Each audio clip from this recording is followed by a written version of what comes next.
بسم الله الرحمن الرحيم وبه نستعين الحمد لله رب العالمين والصلاة والسلام على سيد المرسلين وعلى آله وصحبه أجمعين ومن تبعهم بإحسان إلى يوم الدين. أعوذ بالله من الشيطان الرجيم. بسم الله الرحمن الرحيم.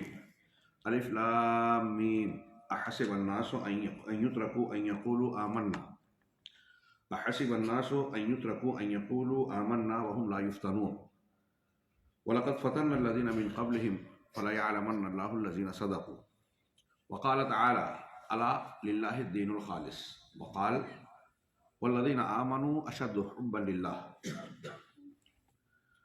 دعوت سینٹر جبیل کے روح رواں رفیق محترم شیخ مختار احمد مدنی حفظہ اللہ، بزرگوں، بھائیوں، اسلامی ماں اور بہنوں،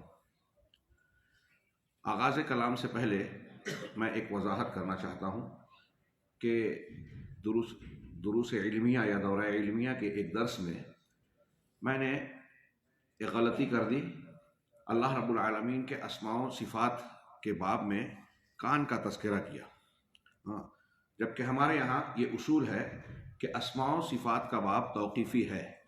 اللہ رب العالمین اور رسول اللہ صلی اللہ علیہ وسلم نے جو صفات اور اسماء ثابت کیے ہیں ہم اسے ثابت مانتے ہیں، بغیر تحریف، تعطیل اور تمثیل کے، بغیر تکییف کے، اور جن کی نفی کی ہے ان کی نفی کرتے ہیں، یعنی قرآن اور حدیث سے تجاوز نہیں کرتے.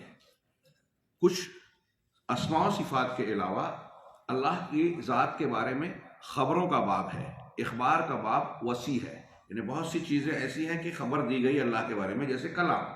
اللہ تعالیٰ کے لیے صفت کلام ہے، لیکن کلام سے اللہ کا نام متکلم ہم نہیں کہتے کیونکہ وہ قرآن و حدیث میں وارد نہیں ہے. ایسے ہی کان کا تذکرہ اللہ کے نبی صلی اللہ علیہ وسلم کی ایک حدیث میں ہے کہ آپ منبر پر کھڑے ہوئے اور آپ نے کہا کہ اللہ تعالیٰ سمیع اور بصیر ہے، اور آپ نے اپنی ایک انگلی سے آنکھ کی طرف اور انگوٹھے سے کان کی طرف اشارہ کیا. اسی بنیاد پر مجھ سے یہ تسامح ہوا کہ اللہ کے رسول صلی اللہ علیہ وسلم نے اس طرح سے ذکر کیا. یہ خبر کے باب میں ہے، سمجھانے کے لیے نبی کریم صلی اللہ علیہ وسلم نے بیان کیا، نصاً، التزاماً یا اقتضاءً. یہ اللہ کے نام یا صفت کا اس بات نہیں ہے، لہذا اس وضاحت کو محفوظ کر لیا جائے. انشاءاللہ دورہ علمیہ میں بھی اس کی وضاحت دوبارہ کر دوں گا. اللہ تعالیٰ ہمیں ہماری غلطیوں کو درگزر فرمائے. آگے ہم بڑھتے ہیں. لا الہ الا اللہ کی شرطیں. اس موضوع سے متعلق ہم لوگ 5 شرطیں پڑھ چکے ہیں. اگلی چھٹی شرط الصدق فیہا المنافی للکذب، علم، یقین، انقیاد اور الکفر بالطاغوت. ان شرطوں کے بعد جس شرط کا تذکرہ ہم کرنے جا رہے ہیں، صدق یعنی سچائی. یہ سچائی جھوٹ کی ضد ہے، اور دوسرے لفظوں میں شیخ صالح الفوزان حفظہ اللہ کی تشریح میں صدق نفاق سے مانے ہے. اگر ہم لا الہ الا اللہ کلمہ توحید کو کہہ رہے ہیں اور اس سلسلے میں سچائی ہے تو گویا ہمارے اندر، ہمارے دل میں نفاق اور منافقت نہیں ہے. سچائی کسے کہتے ہیں؟ مراد اس سے یہ ہے کہ ہماری زبان جو بات کہہ رہی ہے دل بھی اس کا موافق ہو. دل کچھ کہے اور زبان کچھ کہے تو یہ سچائی نہیں ہے. اللہ رب العالمین کا ارشاد ہے الف لام میم احسب الناس ان یترکوا ان یقولوا آمنا وهم لا یفتنون. حروف مقطعات کے بعد کہا کہ کیا لوگ یہ سمجھتے ہیں کہ صرف ان کا زبانی دعویٰ یہ کرنا کہ ہم ایمان لے آئے، زبانی طور سے دعویٰ کیا، کہا تو بس چھوڑ دیے جائیں گے، کامیاب مانے جائیں گے، اور ان کی آزمائش نہیں کی جائے گی، ان کو جانچا پرکھا نہیں جائے گا شرائع اور احکام کے ذریعے اور مختلف امتحانات کے ذریعے. ان کو یہ جانچا نہیں جائے گا کہ وہ اپنے اس قول میں سچے ہیں یا نہیں ہیں، کھرے ہیں یا نہیں ہیں. اللہ نے آگے فرمایا وَلَقَدْ فَتَنَّا الَّذِينَ مِنْ قَبْلِهِمْ، یقیناً ہم نے ان سے پہلے کے لوگوں کو آزمائشوں میں ڈالا، ان کو آزمایا، جانچا پرکھا. بہت بڑی بڑی آزمائشیں انبیاء کرام علیہ السلام کے قصے اور واقعات ہم جانتے ہیں. وہاں تو رفع درجات کا اور نمونے کا معاملہ بھی تھا. دوسرے لوگوں کسی کو جو ہے آرے سے ایمان لانے کے پاداش میں ان کے مخالفین نے، قوم کے لوگوں نے آرے سے چیر دیا، کسی کو گردن مار دی اور مختلف اذیت ناک طریقوں سے قتل کیا اور طرح طرح کے مظالم ڈھائے. چنانچہ اللہ تبارک فرعون کے ذریعے سے بنی اسرائیل پر جو مظالم کے پہاڑ ٹوٹے، قرآن میں اس کا اشارہ اور حدیثوں میں اس کی کچھ تفصیل موجود ہے. چنانچہ اللہ تعالیٰ کہہ رہا ہے کہ یہ اللہ کی سنت ہے کہ وہ کوئی ایمان والا ہے، ایمان کا دعوے دار ہے، تو اس کو آزمائش کی بھٹی میں ڈالتا ہے۔ وَلَقَدْ فَتَنَّا الَّذِينَ مِن قَبْلِهِمْ فَلَيَعْلَمَنَّ اللَّهُ الْكَاذِبِينَ، چنانچہ اللہ رب العالمین فَلَيَعْلَمَنَّ الَّذِينَ صَدَقُوا، اللہ ضرور بضرور ان کو جانے گا جو سچے ہیں۔ یہاں جانے گا اللہ تعالیٰ پہلے سے جانتا ہے۔ جاننے کا مطلب یہ ہے، اہل علم نے کہا کہ ظاہر کرے گا، اتمام حجت کرے گا کہ جس کا سچا ایمان ہے وہ معلوم ہو جائے، مخفی نہ رہے۔ یہ اس آیت میں شاہد یہ ہے کہ جن لوگوں نے سچائی کے ساتھ لا الہ الا اللہ اور ایمان کا دعویٰ کیا وہ اللہ تعالیٰ کے یہاں مقبول اور قابل ستائش ہیں، انعام و اجر کے مستحق ہیں، اور رہے وہ جو جھوٹے ہیں تو وہ منافقین ہیں۔ اللہ تبارک و تعالیٰ نے ایسے لوگوں کے بارے میں قرآن میں دوسرے مقامات پر کہا کہ جن کی زبان اور دل ایک دوسرے سے موافقت نہیں رکھتے وہ جھوٹے ہیں۔ مثال کے طور پہ سورہ منافقون کی پہلی آیت میں اللہ رب العالمین نے فرمایا اذا جاءک المنافقون قالوا نشہد انک لرسول اللہ، جب منافقین آپ کے پاس آتے ہیں تو کہتے ہیں کہ ہم یہ گواہی دے رہے ہیں، منافقین کہہ رہے ہیں کہ ہم یہ گواہی دے رہے ہیں کہ آپ اللہ کے رسول ہیں، یقیناً آپ اللہ کے رسول ہیں۔ چنانچہ اللہ نے کہا واللہ یعلم انک لرسولہ، اللہ خوب جانتا ہے کہ آپ اس کے رسول ہیں، اللہ نے مبعوث کیا ہے۔ لیکن آگے اللہ نے فرمایا واللہ یشہد ان المنافقین لکاذبون، لیکن اللہ اس بات کی گواہی دے رہا ہے کہ منافقین جھوٹے ہیں۔ غور کیجئے قرآن کا اسلوب کتنا پیارا، کتنا زبردست ہے کہ منافقین کہہ رہے ہیں آپ اللہ کے رسول، اللہ بھی جانتا ہے کہ آپ اللہ کے رسول ہیں، لیکن یہ جھوٹ بول رہے ہیں، ان کی صحیح بات ہے لیکن جھوٹے ہیں، بات سچی ہے لیکن وہ جھوٹے ہیں۔ کیوں؟ اس لیے کہ ان کا دل ان کی زبان کے ساتھ موافق نہیں تھا۔ اس کی وضاحت اللہ رب العالمین نے سورہ بقرہ میں فرمائی وَمِنَ النَّاسِ مَن يَقُولُ آمَنَّا بِاللَّهِ وَبِالْيَوْمِ الْآخِرِ وَمَا هُم بِمُؤْمِنِينَ۔ لوگوں میں کچھ ایسے ہیں، کچھ بعض لوگ ایسے ہیں جو کہتے ہیں کہ ہم اللہ پر اور آخرت کے دن پر ایمان لائے، حالانکہ وہ مومن نہیں ہیں، یقین رکھنے والے ایمان والے نہیں ہیں۔ وہ کہہ رہے ہیں کہ ہم ایمان لائے لیکن وہ مومن نہیں ہیں۔ عبرت کی بات ہے، لا الہ الا اللہ کی شرطوں کو پڑھتے ہوئے ہمیں اس بات کا خیال رکھنا چاہیے، توجہ دینا چاہیے کہ کہیں ہم بھی اس زمرے میں شریک نہ ہو جائے کہ ہم اپنے آپ کو اپنے تئیں یہ کہہ رہے ہیں، دعویٰ کر رہے ہیں یا سمجھ رہے ہیں کہ ہم مومن ہیں، اور اللہ کا فیصلہ یہ ہے کہ یہ مومن نہیں ہے۔ یخادعون اللہ والذین آمنوا وما یخدعون الا انفسهم، یہ اللہ کو اور مومنوں کو دھوکہ دینا چاہتے ہیں، حالانکہ یہ خود اپنے آپ کو دھوکہ دے رہے ہیں۔ دوسری جگہ سورہ نساء میں اللہ نے فرمایا کہ منافقین جو ہے ان المنافقین یخادعون اللہ وهو خادعهم، منافقین اللہ رب العالمین کو دھوکہ دے رہے ہیں، ہاں دھوکہ دینا چاہتے ہیں، کوشش کر رہے ہیں، اللہ تعالیٰ خود ان کے اس دھوکے کا بدلہ دے رہا ہے۔ اللہ خدع دھوکہ دینے والا ہے کا مطلب ان کے دھوکے کا جواب اور بدلہ دینے والا ہے۔ ہاں اللہ نے آگے فرمایا وَإِذَا قَامُوا إِلَى الصَّلَاةِ قَامُوا كُسَالَىٰ، یہ منافقین کی علامت بتائی گئی۔ ہاں اور سچائی اور جھوٹ کی گویا یہ ایک کا معیار ایک ہے کہ آپ اگر سچے ہیں اپنے اس قول میں، ایمان میں، لا الہ الا اللہ میں، تو آپ کا عمل کیسا ہونا چاہیے؟ منافقین جیسا نہیں کہ نماز کے لیے کھڑے ہو رہے ہیں تو بوجھل، دل نہیں ہو رہا ہے، زبردستی۔ وَإِذَا قَامُوا إِلَى الصَّلَاةِ قَامُوا كُسَالَىٰ، يُرَاءُونَ النَّاسَ، لوگوں کے لیے لوگوں کو دکھاتے ہیں، وَلَا يَذْكُرُونَ اللَّهَ إِلَّا قَلِيلًا، اور اللہ کا ذکر بہت کم اور تھوڑا کرتے ہیں۔ منافقین کی یہ علامت بتائیے کہ اللہ کا ذکر، کیونکہ ان کے دل میں اللہ رب العالمین کی عظمت، کبریائی، ایمان، لا الہ الا اللہ کا معنی مفہوم جمع ہوا نہیں ہے، اس لیے اللہ کی محبت اور اللہ تبارک و تعالیٰ کی اطاعت کا وہ جذبہ ہے ہی نہیں، سچائی نہیں ہے تو یہ عمل بھی نہیں ہے، ذکر بہت کم کرتے ہیں۔ اس کے برخلاف اس کا مفہوم مخالف یہ ہوا کہ جو ایمان والا ہے وہ اللہ کا خوب خوب ذکر کرتا ہے۔ چنانچہ ان آیتوں کے بعد حافظ حکمی رحمہ اللہ نے کہا کہ اسی طریقے سے اللہ کے رسول صلی اللہ علیہ وسلم نے ایک صحابی جن سے ایمان کی بنیادوں کو بیان کیا گیا اسلام کی، تو انہوں نے کہا کہ میں اس پر عمل کروں گا۔ اللہ کے نبی صلی اللہ علیہ وسلم نے فرمایا کہ افلح ان صدق، افلح ان صدق، یہ جو کہہ رہا ہے کہ میں ایمان کے تقاضوں کو پورا کروں گا اور ان چیزوں پر پورا پابندی سے عمل کروں گا تو یہ کامیاب ہو گیا۔ لیکن شرط کیا بات نبی صلی اللہ علیہ وسلم نے رکھی؟ ان صدق، اگر اس نے سچ کہا، انہیں جو کہہ رہا ہے اس کے دل میں بھی اس کا پختہ عزم و ارادہ ہے، اس کی زبان اور دل ایک دوسرے کے موافق ہے، وہ سچائی پر مبنی ہے تو اللہ تبارک و تعالیٰ یقیناً اس کو کامیابی سے نوازے گا. یہ سرفراز ہو گیا. ان نصوص کا حاصل یہ ہے کہ ایک شخص اگر لا الہ الا اللہ یا ایمان کا دعوے دار ہے تو اس کی زبان کے ساتھ اس کی دل کی موافقت ہونی لازمی ہے. زبان اور دل موافق نہیں ہے تو ایمان نہیں ہے.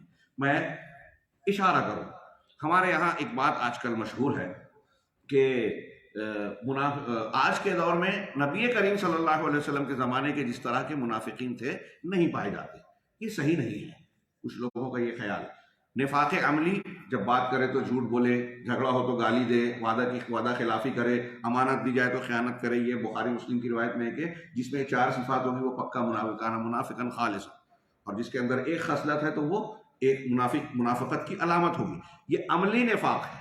عقیدے کا نفاق کہ آپ لا الہ الا اللہ ایک طرف کہہ رہے ہیں اور اس کے مطابعات کے اعتراف کا اظہار کر رہے ہیں، لیکن دل میں لا الہ الا اللہ کا جو معنی مفہوم ہے اس کو نہیں مانتے، اس کا رد کرتے ہیں جو ثابت شدہ احکامات ہیں. اس معنی میں اگر دیکھیں تو آج کئی طبقات جو اپنے آپ کو مسلمان کہتے ہیں وہ عقیدے کے نفاق کے بھرپور شکار نظر آتے ہیں. میں سر فہرست اس میں روافض کو مانتا ہوں. ہاں، میں کیا مانتا ہوں؟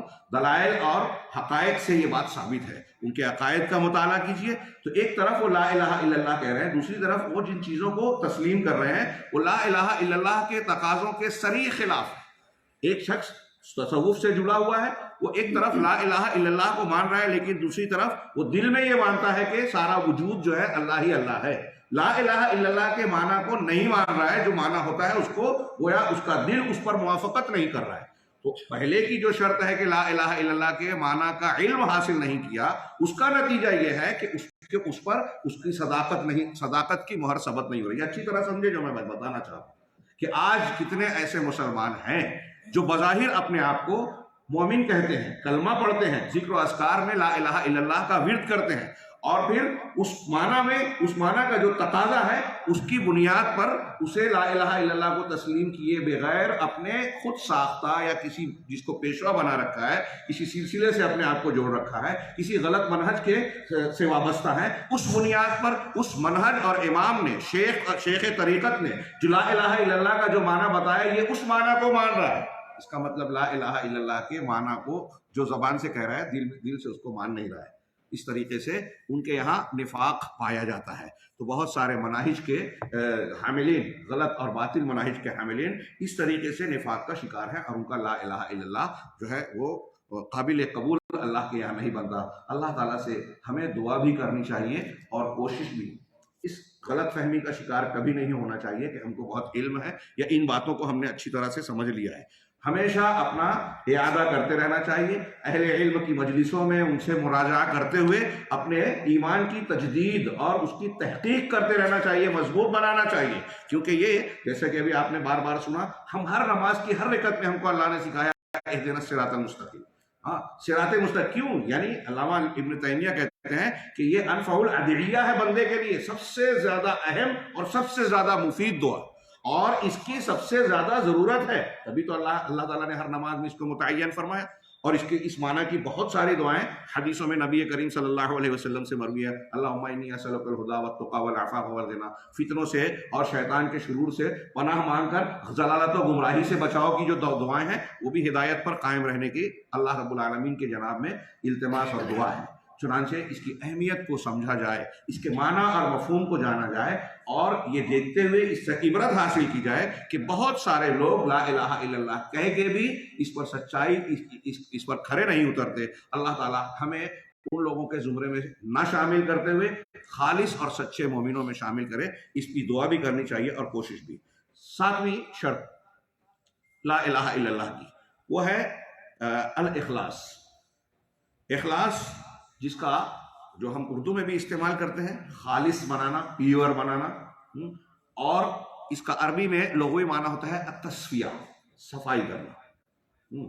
شرعی اعتبار سے معنی کیا کریں گے کہ تخلیص العبادتی للہ، اللہ کے لیے عبادت کو پیور اور خالص بنانا، وتصفیتها من شائبۃ الشرک والریاء، اور عبادت کو شرک کی آمیزش سے، شرک کے شوائب ملاوٹ سے، کسی بھی درجے کا شرک ہو، اور ریاکاری سے صاف کرنا، اسے الگ کرنا، صاف ستھرا بنانا۔ اگر کوئی آدمی عبادت کر رہا ہے اور اس کی عبادت کے ساتھ ایک طرف اللہ کی مسجدوں میں آ کے عبادت کر رہا ہے، مزار پہ جا کے سجدہ بھی کر لے رہا ہے، ہاں، روز نہیں کرتا، ہفتے میں نہیں کرتا، سال میں ایک مرتبہ کسی مزار پہ جاتا ہے زیارت کے مقصد سے، وہاں شرکیہ امور کا ارتکاب کرتا ہے، یا اپنی زبان و بیان میں شرک اکبر کی کسی بات کا اظہار کرتا ہے، دعا کر رہا ہے بظاہر اللہ سے، اور پھر اس میں وسیلہ لگا کے کسی شیخ یا کسی بزرگ اور مردہ اور ولی کے نام کا وسیلہ لگا کے یہ عقیدہ رکھتا ہے کہ یہ اللہ تبارک و تعالیٰ کے پاس ہماری گزارش پیش کر کے منوا لیں گے، ہمارے اللہ نہیں سنے گا، ان کی سنے گا۔ اس قسم کی بات اگر مل گئی تو آپ کی توحید یا لا الہ الا اللہ خالص نہیں رہا۔ اور شرک اصغر ہلکا پھلکا، آپ نماز اللہ کے لیے پڑھ رہے ہیں لیکن دل میں آ گیا کہ لوگ دیکھ رہے ہیں تو تعریف کریں گے، ہاں، میں لوگوں کو دکھاؤں، یا کسی نیک عمل کے ذریعے جو اللہ کے لیے ہوتا ہے، بظاہر آپ اللہ کے لیے کر رہے ہیں لیکن آپ کے دل میں مقصد یہ ہے کہ دنیا کا فلاں مقصد حاصل ہو، شہرت حاصل ہو، میری تصویریں چھپے۔ آج کل بڑی حیرت ہوتی ہے، حرم جیسی مقام پر ہم دیکھتے ہیں کہ لوگ جو ہے طواف کرتے ہوئے، سعی کرتے ہوئے جو ہے تصویریں لے رہے ہیں، ویڈیو بنا رہے ہیں، اس کو پھر شیئر کرتے ہیں، بلکہ ویڈیو کالنگ کر کے مظاہرہ کرتے ہیں۔ ہاں، یہ ساری چیزیں اخلاص کے منافی نظر آتی ہیں اور ہیں۔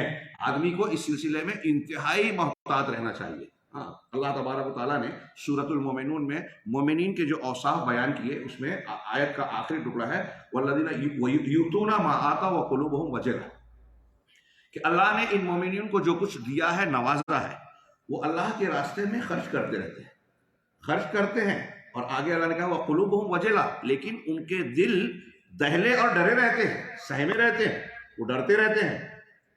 حضرت عائشہ صدیقہ رضی اللہ تعالیٰ ام المومنین فقیہہ جو تھی، انہوں نے اللہ کے نبی صلی اللہ علیہ وسلم پوچھا کہ کیا اللہ تعالیٰ کہہ رہا ہے کہ خرچ بھی کرتے ہیں اور ڈرتے بھی ہیں، کیا اس سے وہ مسلمان مراد ہیں جو زنا کرتے ہیں، چوری کرتے ہیں اور دوسرے نافرمانی اور معصیت کا ارتکاب کر بیٹھتے ہیں؟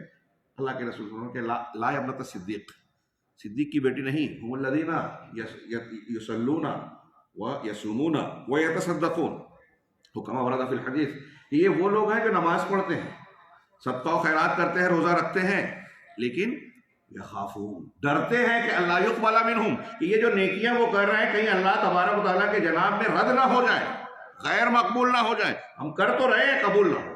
نیکیاں کر کے امام حسن بصری اس کی تشریح کرتے ہیں کہ یہ مومن کی شان ہے کہ نیکیاں کرتا ہے اور ڈرتا ہے، اور یہ منافق کی صفت ہے کہ نیکیاں کرتا نہیں ہے اور اللہ سے امید تمنا خام مانتا ہے کہ ارے میں تو پار ہو جاؤں گا، اللہ غفور رحیم معاف کر دے گا۔ بہرحال یہ اخلاص جو ہے، اس کا معنی یہ ہے کہ اپنے دین کو خالص بنانا، یہ بہت اہم شرط ہے۔ اسی سے تقویٰ پیدا ہوتا ہے، اسی سے ہمارے اعمال اگر کم بھی ہو تو بابرکت بنتا ہے۔ لا الہ الا اللہ اللہ تبارک و تعالیٰ کے یہاں قابل قبول بنتا ہے، اور اس اخلاص کو اگر مجروح کر دیا جائے، اخلاص کی ضد شرک ہے۔ ہاں، شرک کی کوئی بھی شکل اگر ہمارے عقیدے میں، عمل میں، زبان پہ آ گئی تو ہمارا اخلاص قائم اور برقرار نہیں رہا۔ یہاں بھی میں اشارہ کروں کہ آج بہت سارے مسلمان فضائل پر محنت کرتے ہیں، دوسری نیکیاں جو ہے لوگوں میں پھیلانے کی کوشش کرتے ہیں، لیکن ہم دیکھتے ہیں کہ ایک طرف وہ اللہ کی عبادت بظاہر کر رہے ہیں، دوسرے مقام پر ان کے اعتقاد میں ایسی چیزیں شامل ہیں جو ان کے اس اعتقاد کو توڑ دیتی ہیں۔ ابھی میں نے ایک مثال پیش کی تھی دیوبند کے فتوے کی۔ ہاں، وہ کہتے ہیں کہ غیر مقلد حضرات ہم کو کہتے ہیں اہل حدیث، یہ توحید کو بیان کرتے ہیں، توحید کہتے ہیں اللہ کو ایک جاننا، اس کی صفات میں، خصوصیات میں وغیرہ وغیرہ ایک جاننا، ماننا، اور لیکن یہ حضرات یعنی ہمیں اہل الحدیث یا سلفیوں کو وہ کہہ رہے ہیں کہ یہ لوگ توحید کے معاملے میں غلو کرتے ہیں، حد سے تجاوز کرتے ہیں، اور ایسی چیزوں کو بھی شرک میں شامل کر دیتے ہیں جو شرک نہیں ہے، جیسے اولیاء سے شرائط کے ساتھ قوس میں لگایا ہے، اس میں شرائط کے ساتھ اولیاء سے استغاثہ کرنا، استمداد کرنا، یعنی ان کو وسیلہ بنانا، اور کچھ چیزوں سے تبرک حاصل کرنا، شخصیات وغیرہ سے۔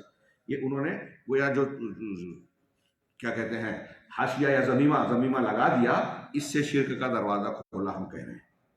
وہ کہہ رہے ہیں ہمیں کہ ہم غلو کر رہے ہیں۔ ہاں، میں نے اس سے پہلے بھی اس کا ذکر کرتے ہوئے کہا کہ قرآن اور حدیث کے ان دلائل کا وہ کیا کریں گے جن میں ان امور کو شرک کہا گیا ہے، ان امور سے واضح طور سے منع کیا گیا ہے، ان امور کو یہ اجازت دے رہا ہے۔ اب بتائیے کہ جب دیوبند کے فتوے میں، دیوبند ایک تعلیمی مرکز اور ایک مطمع نظر یا مکتب فکر کا مرکز اور مرجع کہلاتا ہے۔ جو لوگ وہاں کے علماء اور وہاں کے مرکز پر اعتماد کرتے ہیں، ہمارے بھائی اعتماد کر رہے ہیں، میں اگر بیان کر رہا ہوں، میری یہ تقریر خطاب اگر ان پر اعتقاد رکھنے والے یا عقیدت رکھنے والے جب میری یہ باتیں سنیں گے تو یقیناً وہ کامنٹس کریں گے، مخالفت کریں گے، ناراض ہوں گے، غصہ ہوگے۔ ہاں، یہ ایک نیچرل بات ہے، آپ اور ہم یہ دیکھتے سمجھتے ہیں، لیکن اس کو اب اس تناظر میں سوچئے کہ یہ واقعی اخلاص کے خلاف ہے، شرکیہ چیز ہے، اور ان کا مرکز اور ان کے قابل اعتماد اور عقیدت والے شخصیات اس کو جائز کہہ رہے ہیں، تو ایک عام آدمی اس کو آنکھ بند کر کے قبول کرے گا کہ نہیں کرے گا؟ یہ میں عرض کرنا چاہتا ہوں، کتنی اہمیت کی حامل بات ہو گئی ہے کہ لا الہ الا اللہ، کلمہ توحید اور ایمان کی شرائط کو ہم سمجھیں، جانیں اور لوگوں کو بتائیں۔ ایسے بڑے لوگ عوام کر رہے ہیں تو چلیے وہ جہالت ہے۔ میں نے بتایا کہ جہل دو قسم کا ہوتا ہے، ایک جہل بسیط، ایک جہل مرکب۔ جہل بسیط یہ ہے کہ آدمی کو معلوم ہی نہیں ہے، اور جہل مرکب یہ کہلاتا ہے کہ آدمی کو معلوم نہیں ہے، کچھ دوسری چیزیں پڑھ رکھا ہے، سمجھ رکھا ہے، لیکن وہ سمجھتا ہے کہ مجھے معلوم ہے۔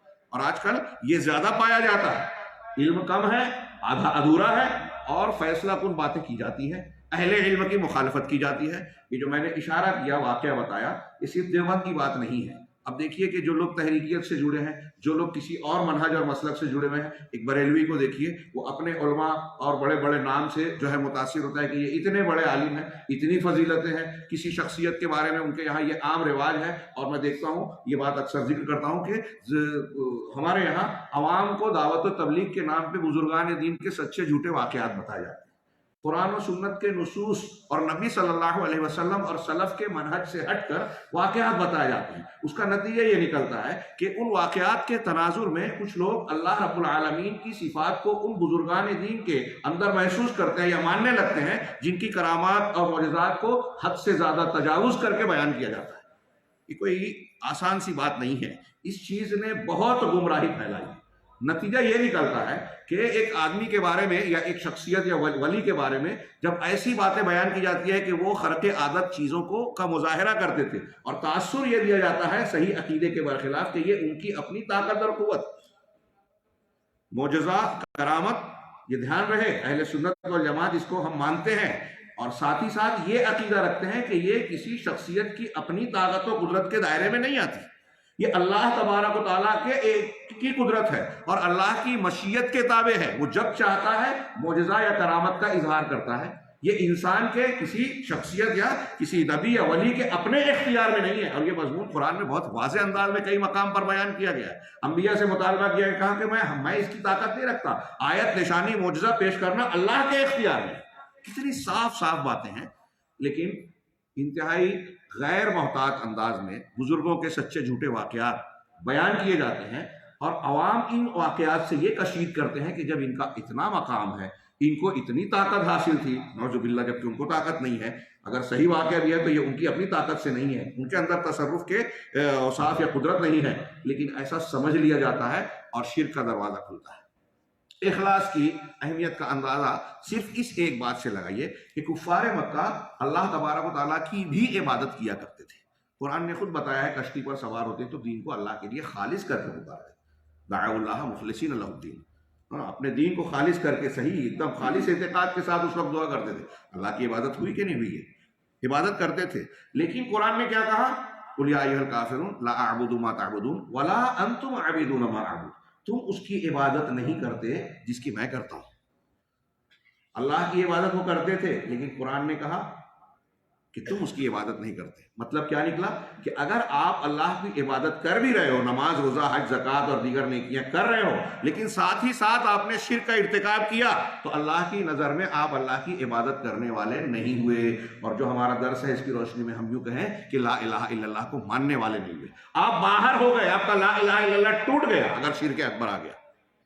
کتنی بھی عبادت کر رہے ہیں، اگر آپ نے زندگی میں ایک مرتبہ بھی شرک کیا، شرک اکبر، اور توبہ نہیں کی، تو آپ کا لا الہ الا اللہ اور ایمان معتبر نہیں ہے۔ اس کی دلیلوں کو ملاحظہ فرمائیں۔ اللہ تعالیٰ نے فرمایا الا للہ الدین الخالص، سن لو، اللہ کے لیے ہی خالص دین ہے۔ ساری اللہ تعالیٰ کی خوبیاں، صفات اور اس کی عظمت و کبریائی کا تقاضا بھی یہ ہے کہ وہ خالص دین کو قبول کرے، ملاوٹ والا نہیں۔ ایک حدیث قدسی ہے صحیح مسلم کی، اللہ تعالیٰ اس میں کہتا ہے انا اغنی الشرکاء عن الشرک، کہ میں شرکا میں سب سے زیادہ شرک سے بے نیاز ہوں. ہاں، من عمل عملا اشرک فیہ معی غیری ترکتہ وشرکہ، کہ جس نے کوئی ایسا عمل کیا جس میں جو میرے لیے بھی کرتا ہے اور اس میں کسی اور کو بھی شریک ٹھہراتا ہے تو میں اس کو بھی چھوڑ دیتا ہوں اور اس کو شرک کو بھی ترک کر دیتا ہوں. قبول نہیں ہوتا. کتنی بڑی تنبیہ کی بات ہے، اور اس سلسلے میں کتنا چوکنا رہنا چاہیے. اللہ تبارک و تعالیٰ نے قرآن میں یہ مضمون متعدد مقامات پر فرمایا. چند آیتوں پر ہم نظر ڈالتے ہیں. اللہ نے فرمایا وما امروا الا لیعبدوا اللہ مخلصین لہ الدین. ان کو تو بس یہی حکم دیا گیا تھا، کن کو؟ تمام دنیا کے پیغمبروں اور ان کی امتوں کو پیغمبروں کے واسطے سے. ہر شریعت کا یہ حکم ہے. اور یہاں اصل مراد اہل الکتاب تھے. اہل کتاب کو تو بس یہ حکم دیا گیا تھا کہ اللہ کے لیے دین کو خالص کر کے عبادت کرے، اس کی صرف اکیلے اس کی عبادت کرے، اس میں شرک اور شرک کا کوئی شائبہ نہ ہو. نہ حضرت عیسیٰ علیہ السلام کو، نہ کسی اور نبی پیغمبر کو، نہ کسی اور شخصیت کو، کسی کو شریک نہ بنائے اللہ کا. لیکن اور کیسے؟ حنفاء، حنیف ہو کر. حنفاء، حنیف کہتے ہیں مائل ہونا. مطلب یہ ہے اس کا کہ دنیا میں جتنے مذاہب یا جتنے غیر اللہ کی عبادت کی جاتی ہے ان سب سے ہٹ کر، ان سے کٹ کر، ان سے بچ کر صرف اللہ کی طرف متوجہ ہونے والا. حضرت ابراہیم علیہ السلام کے اوصاف میں بار بار حنیف کا ذکر آتا ہے اور آپ اس کی تشریح سنتے رہتے ہیں. اللہ نے اسی طرح فرمایا فاعبد اللہ مخلصا لہ الدین. نبی صلی اللہ علیہ وسلم کو خطاب کیا کہ آپ اللہ کے لیے دین کو خالص کر کے پکاریں. قل اللہ اعبد مخلصا لہ الدین.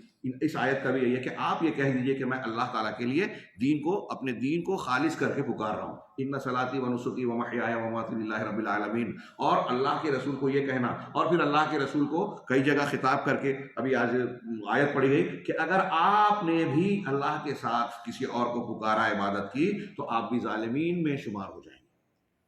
ایسی شخصیات کو جو نفع اور نقصان کے مالک نہیں ہیں. ہم وہ آیت بار بار سنتے ہیں کہ ہم نے آپ کی طرف وحی کی، اور آپ سے پہلے انبیاء کی طرف بھی وحی کی. کیا وحی کی؟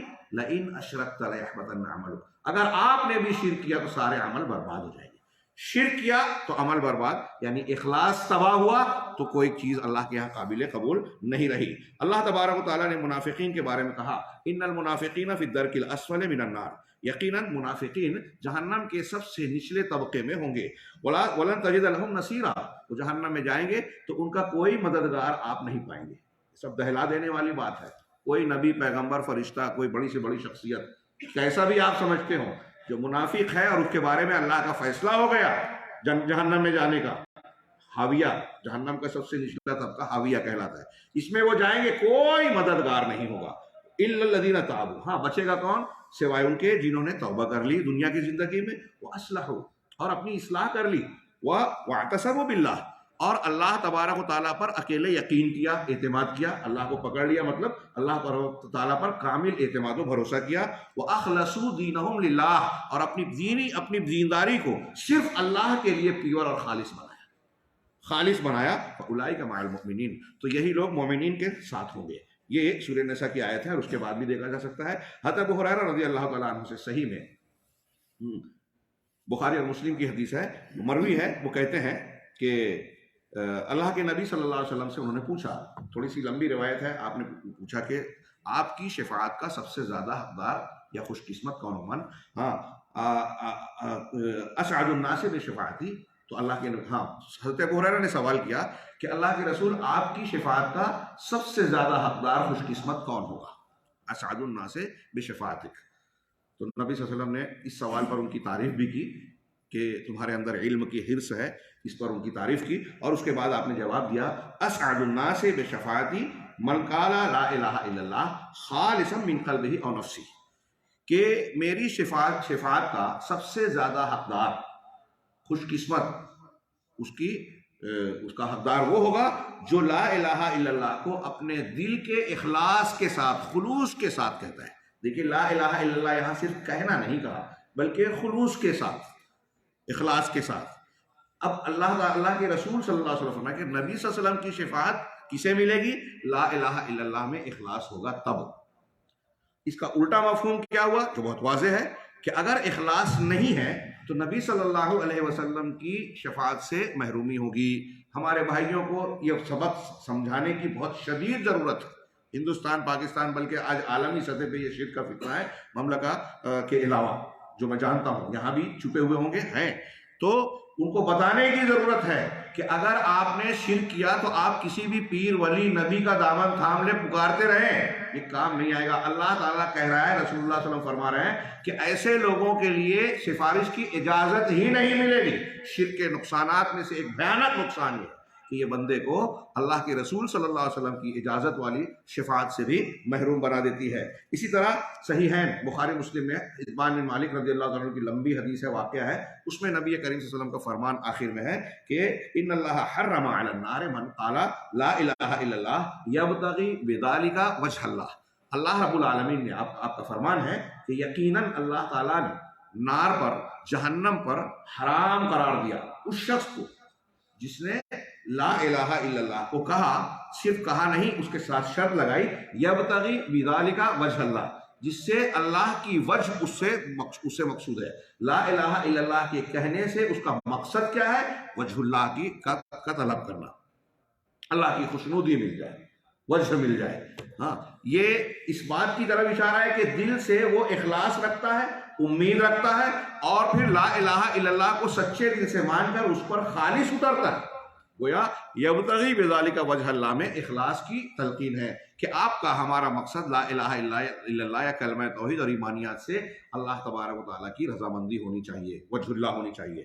جامع ترمذی میں حضرت ابو ہریرہ رضی اللہ تعالیٰ عنہ کی روایت ہے، وہ کہتے ہیں کہ اللہ کے رسول صلی اللہ علیہ وسلم نے فرمایا کہ ما قال عبد لا الہ الا اللہ قط مخلصا الا فتحت له ابواب السماء حتى تفضي الى العرش۔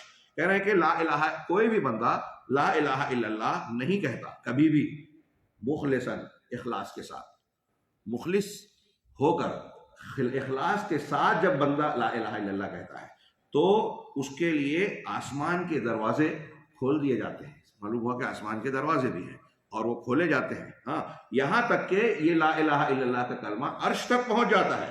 ہاں، مجتنب الکبائر یا مجتنب الکبائر، جب تک وہ کہنے والا کبائر سے بچتا ہے، کبیرہ گناہوں سے۔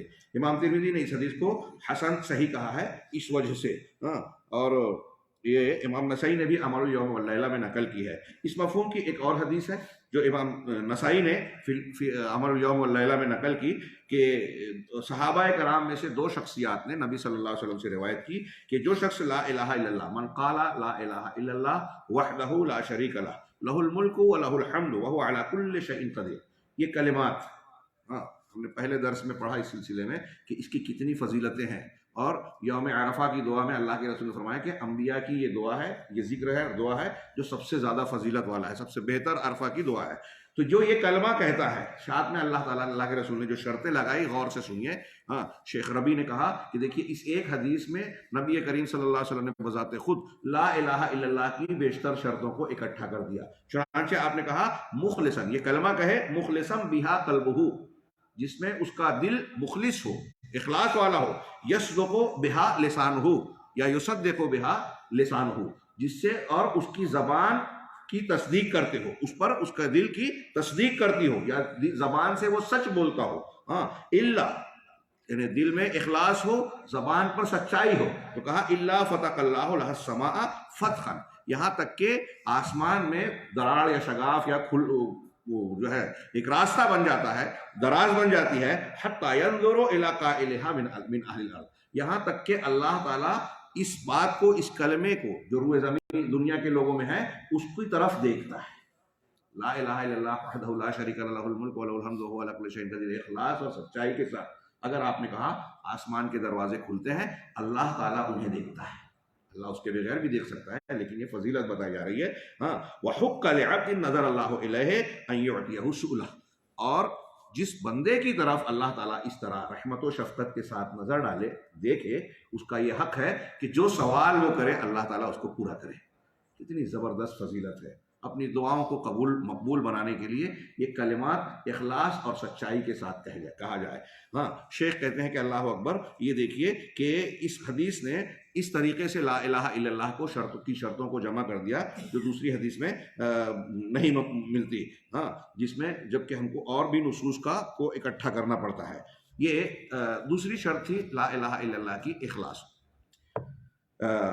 ساتویں شرط تھی، یہ آخری شرط ہم جا رہے ہیں۔ شیخ کہتے ہیں کہ الثامن، آٹھویں شرط جو ہے المحبہ، محبت۔ کس سے محبت؟ اس کلمے سے، کلمہ توحید لا الہ الا اللہ، اس کلمے سے محبت، وَلِمَا اقْتَضَتْهُ، اور اس چیز سے بھی محبت جس کا یہ تقاضا کرتا ہے یہ کلمہ، وَدَلَّتْ عَلَيْهِ، اور جس معنی پر یہ دلالت کرتا ہے، وَلِأَهْلِهَا، اور وہ لوگ جو لا الہ الا اللہ کو ماننے والے ہیں، حاملین کلمہ توحید ہے، یعنی سچے مومنین ہیں، صحیح منہج اور عقیدے والے ہیں، ان سے بھی محبت کرنا جو اس کی شرطوں کا التزام کرنے والے ہیں۔ صرف لا الہ الا اللہ کا ورد کر رہے ہیں 1000 بار 1,00,000 بار بدعتی طریقے سے، وہ نہیں، جو لا الہ الا اللہ کو کہہ رہے ہیں اس کی شرطوں کی پابندی کے ساتھ۔ اور آگے اور بھی عبارت ہے شیخ حکمی کی، اسے نقل کرنے کے بعد شیخ ربی اس پر تشریح کر رہے ہیں، تعلیق چڑھا رہے ہیں کہ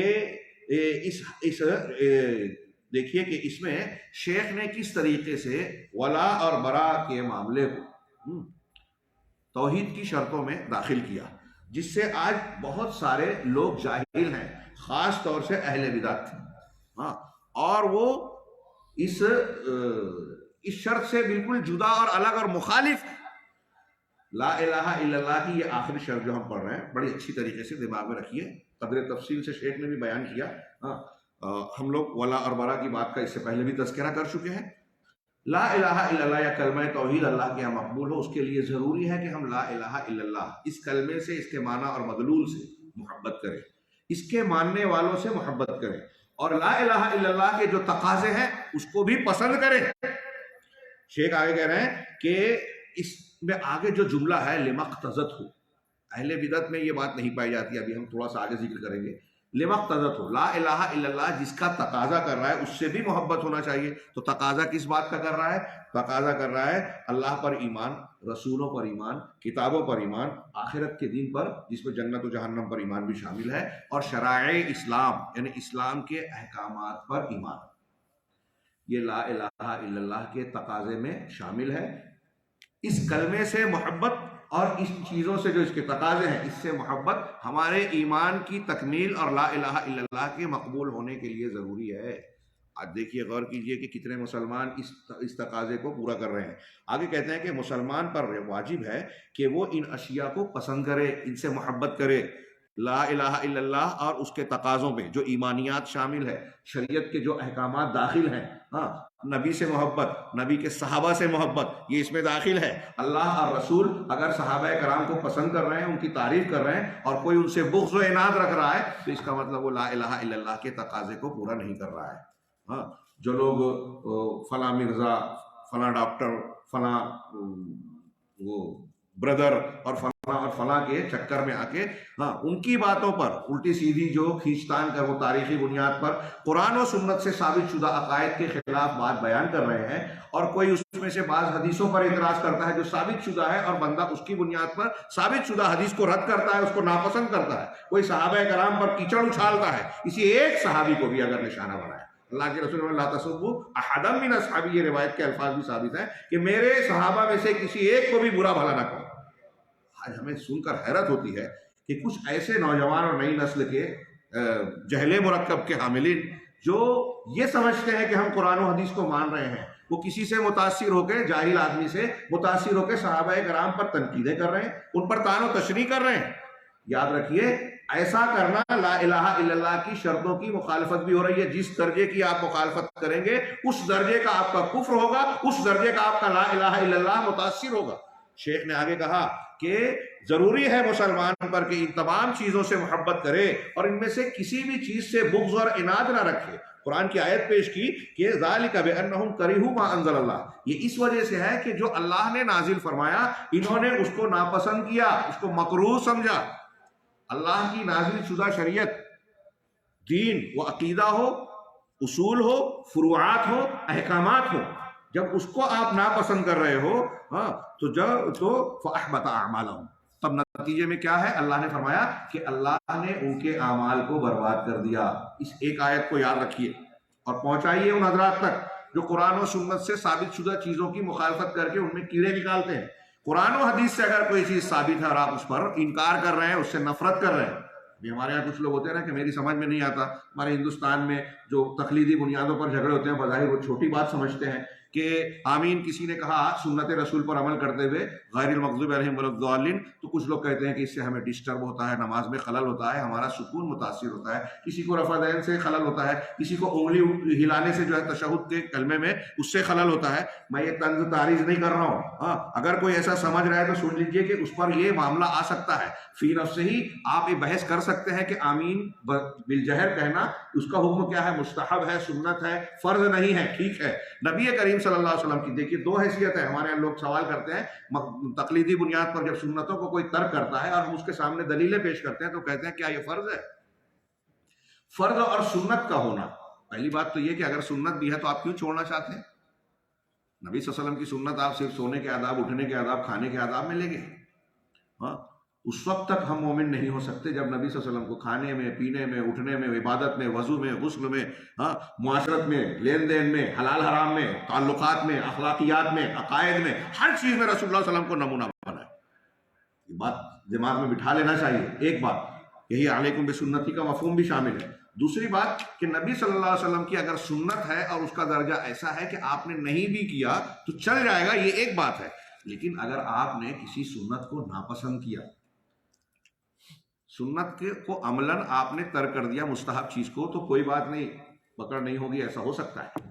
لیکن اگر اس سنت کو آپ ناپسند کر، دونوں میں بہت فرق ہے اس آیت کی روشنی میں، اور ایسی اور بھی دلیل قرآن و حدیث کی ہے۔ ہاں آپ دیکھیں گے کہ صرف اہل الحدیث علماء نہیں، مقلد علماء جو واقعی ایماندار، اللہ خدا ترس ہیں، اللہ خدا نہیں کہنا چاہیے، اللہ تبارک و تعالیٰ سے ڈرنے والے ہیں، تو ان لوگوں کے یہاں آپ دیکھیں گے کہ اللہ تبارک و تعالیٰ کہ وہ ان چیزوں کا اعتراف کرتے ہیں کہ اگر آپ اس پر عمل نہیں کر رہے ہیں تو بھی اس کو برا نہ سمجھیں۔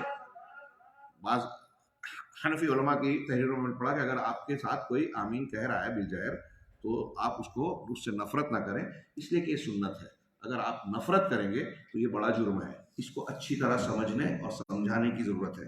ایسے ہی شریعت کے جو احکامات ہیں، ہمارے یہاں کچھ چیزوں سے نفرت پائی جاتی ہے۔ اب ایک تعبیر دیکھیں، ایک سے زیادہ بیوی کرنا ہندوستان پاکستان کے معاشرت میں اس کو بہت برا سمجھا جاتا ہے، ہاں غیروں کی گویا ثقافت کا اثر ہے۔ ہاں نہ کرنا الگ چیز ہے اور ناپسند کرنا دیگر چیز ہے۔ اللہ نے اجازت دی، رسول اللہ صلی اللہ علیہ وسلم نے نہ صرف اجازت دی، عمل کیا، اکثر صحابہ نے عمل کیا۔ ہم نہ کر سکیں، استطاعت نہ ہو، ضرورت نہ ہو، یہ الگ بات ہے، لیکن اس پر تنقید کریں، اس کا رد کریں، یہ مسلمان کو اس سے ڈرنا چاہیے۔ ہماری خواتین کو بھی، عورتوں کو بھی اس سے ڈرنا چاہیے۔ ہاں ابھی کسی نے کہا کہ بھائی میں بیان کیا، اہل علم کی طرف سے یہ بات صراحت ہے کہ ایک ہوتا ہے کہ اس کو ناپسند کرنا، ہماری خواتین اللہ اور رسول کے حکم کو ناپسند نہیں کرتی، سوتن کو ناپسند کرتی ہے نتیجے میں۔ ہاں تو خیر اللہ کرے ایسا ہو کہ بھائی وہ کہہ رہی ہیں کہ ہاں دوسری شادی کر سکتے ہو، اب جب دوسری شادی کر سکتے ہو یہ مان رہی ہیں تو سوتن سے نفرت کا مطلب یہ ہوتا ہے دوسری شادی نہیں کر سکتے، تو ذرا سا عجیب سا لگتا ہے۔ لیکن بہرحال انکار میں اور پسند ناپسند میں فرق ہوتا ہے، درجات ہوتے ہیں۔ لیکن آدمی کو یہ، کچھ لوگ داڑھی کا مذاق اڑاتے ہیں، ہاں لبرل اور جو ایسی جگہوں پر رہتے ہیں، آپ دیکھیے کہ جو ہمارے یہاں تحریکی حضرات ہیں، ہم نے شروع میں پڑھا، ابھی ہمارا جو دورہ علمیہ ہے کہ ان کے یہاں توحید کی اور سنت کی تخفیف پائی جاتی ہے، استخفاف، ہلکا، ارے اس میں کیا رکھا ہے، کیا یہی دین ہے کیا، تم داڑھی رکھو، ہاں ٹاکنا کھولو، اور یہ کرو وہ کرو، تو پھر کس میں دین ہے؟ کس میں دین ہے؟ آپ کے یہاں توحید میں بھی دین نہیں ہے، رسول اللہ صلی اللہ علیہ وسلم کی سنتوں کی پابندی میں بھی دین نہیں ہے، داڑھی میں دین نہیں ہے، فلاں میں دین، پھر آپ دین کو کون سے دین کو نافذ کریں گے؟ دین کے نفاذ کی بات کرتے ہو تاکہ لوگوں کو اپنی طرف کھینچے، ہاں دکھاوا کے لیے، ہاں لیکن یہ ہم اس دورے میں پڑھیں گے کہ ان کا مقصد اصل میں وہ ہے بھی نہیں۔ تو اللہ تبارک و تعالیٰ کا یہ فرمان اچھی طرح دماغ میں رہے کہ اللہ نے جو شریعت دین احکامات نازل کیے ہیں، ان لوگوں نے اسے ناپسند کیا تو اللہ نے ان کے اعمال کو برباد کر دیا۔ ایک آدمی بڑی محنت کر رہا ہے دین شریعت میں، پیسہ خرچ کرتا ہے، محنت کرتا ہے، لیکن کسی چیز کو ناپسند کیا اللہ کے دین و شریعت سے، تو یہ اس کے سارے اعمال برباد رائے گا۔ ہاں اللہ کہہ رہا ہے، شیخ نے کہا اذا کرہ شیئا مما جاء بہ محمد صلی اللہ علیہ وسلم من القرآن او السنہ، جب کوئی بندہ قرآن اور سنت کی شکل میں محمد صلی اللہ علیہ وسلم کی لائی ہوئی تعلیمات میں سے کسی چیز کو ناپسند کرے، حبط عملہ، تو اس کے عمل برباد ہو جائے۔ ہمیں معلوم نہ ہو اور ہم رد کر رہے ہیں، یہ الگ چیز ہے۔ جانتے بوجھتے کہ یہ شریعت کا حکم ہے، ثابت ہے قرآن و سنت سے، اس کو ناپسند کرنا عمل کی تباہی ہے۔ وَيَكُونُ هَذَا كُفْرًا بِاللَّهِ، اور یہ اللہ کے ساتھ انکار اور کفر ہوگا، اور اللہ کے رسول صلی اللہ علیہ وسلم پر نازل شدہ دین اور شریعت کا کفر ہوگا۔ نواقض ایمان اور نواقض لا الہ الا اللہ میں علماء نے اسے شمار کیا کہ آپ دین کی کسی ثابت شدہ چیز کو ناپسند کرو، نفرت کرو۔ حافظ حکمی کی عبارت آگے یہ ہے کہ لا الہ الا اللہ سے محبت کے ساتھ اس کے ضمن میں لما اقتضت ہو کی یہ تشریح تھی، اور بغض ما ناقض ذلک، یہ بھی کہا کہ جو لا الہ الا اللہ یا کلمہ توحید کے خلاف چیزیں ہیں، اس کے تقاضوں کے خلاف ہے، آپ اور ہم اس سے نفرت کریں۔ دیکھیے یہ اہل حق کی پہچان ہے۔ شیخ ربی کہتے ہیں، میں کہتا ہوں کہ اہل البدع لا یلتزمون بهذه الشروط ولا يعرفونها، اہل بدعت ان شرطوں کی پابندی نہیں کرتے اور جانتے بھی نہیں۔ اب ہمارے یہاں دیکھیے کہ جب ہم یہ تحریکیت کا، باطنیت کا، خارجیت کا، تصوف کا رد کرتے ہیں، اور جو آج کل گمراہیاں پھیلی ہوئی ہیں، جو یہود و نصارہ سے چل کر ہمارے یہاں ہمارے درمیان جو ان کے اعلی کار اور ایجنٹ ہیں، وہ ہمارے نوجوانوں کو شکار کر رہے ہیں، گمراہی کے راستے پہ ڈالنے کی کوشش کر رہے ہیں۔ جب اہل علم علماء ربانیین اپنی ذمہ داری سمجھ کر ان سے لوگوں کو آگاہ کرتے ہیں، متنبہ کرتے ہیں، تو ہمارے ہی درمیان کا ایک طبقہ اور یہی لوگ جو اس قسم کے افکار اور مناہج کے حاملین ہیں، تحریکیت اور اس قسم کی باتیں کرتے ہیں، یہی لوگ کہتے ہیں کہ ارے یہ لوگ اختلاف پیدا کر رہے ہیں، یہ لوگ جو ہے انتشار کو ہوا دے رہے ہیں، دنیا کہاں سے کہاں جا رہی ہے اور یہ رد ہی کر رہے ہیں۔ ہم پھر سے وہی سوال کریں گے کہ اگر آپ شرک اور بدعت کا رد نہیں کریں گے تو آپ کا دین کون سا دین ہے؟ کس دین کو قائم کرنے اور بڑھاوا دینے کی آپ بات کرتے ہیں؟ کون سے اسلام پسندی کا آپ مظاہرہ کرتے ہیں؟ کیا انبیاء کرام علیہ الصلوۃ والسلام کے دین میں شرک کی، بدعات کی گنجائش ہے؟ میں اکثر کہا کرتا ہوں کہ اہل حق کی ایک پہچان یہ ہے کہ وہ بدعات سے، شرکیات سے کبھی سمجھوتا نہیں کرتے۔ اور آپ دیکھ لیجئے کہ آج روئے زمین پر دنیا کے اندر جتنے طبقات، افکار، مناہج فکر پائے جاتے ہیں، وہ کہیں نہ کہیں بدعت اور اہل بدعت سے سمجھوتا کرتے ہیں، خاموشی اختیار کرتے ہیں، چشم پوشی کرتے ہیں۔ صرف اہل الحدیث، ابھی دیکھیے کہ مجھ سے خطا ہوئی، شیخ مختار صاحب نے فوراً ٹوکا، باہر سے فون آ گیا کہ بھئی آپ نے یہ چیزیں غلط بیان کر دی۔ یہ ہے اصلاح کا طریقہ ہمارے یہاں کہ اگر آپ سے غلطی ہو رہی ہے قرآن و سنت کے ثابت شدہ معاملات سے، اگر آپ نے خطا کی ہے تو کوئی بھی ہو اس کی اصلاح کی جائے گی۔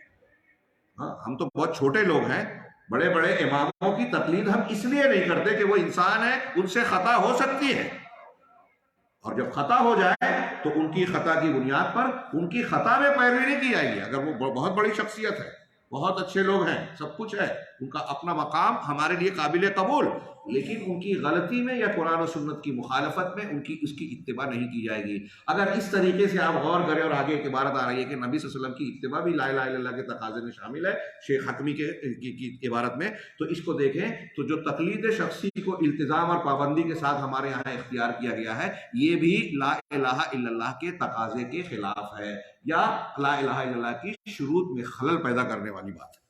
غور کیجئے گا، چنانچہ شیخ کہہ رہے ہیں کہ اہل بدعت، یہ جو بدعتی ہیں، آپ دیکھیں کہ وہ بدعات سے جو ہے سمجھوتا کرتے ہیں۔ ہم پڑھ رہے ہیں ملاحظات علی الاخوان، تو اس میں آپ نے دیکھا کہ حسن البنا صاحب جو ہے بدعات میں شریک ہو رہے ہیں، خاموش ہیں۔ مولانا مودودی صاحب جو ہے وہ کعبہ کے خلاف والی ٹرین میں بیٹھے ہوئے ہیں، ان کے سامنے بدعات ہو رہی ہیں، خاموش ہیں۔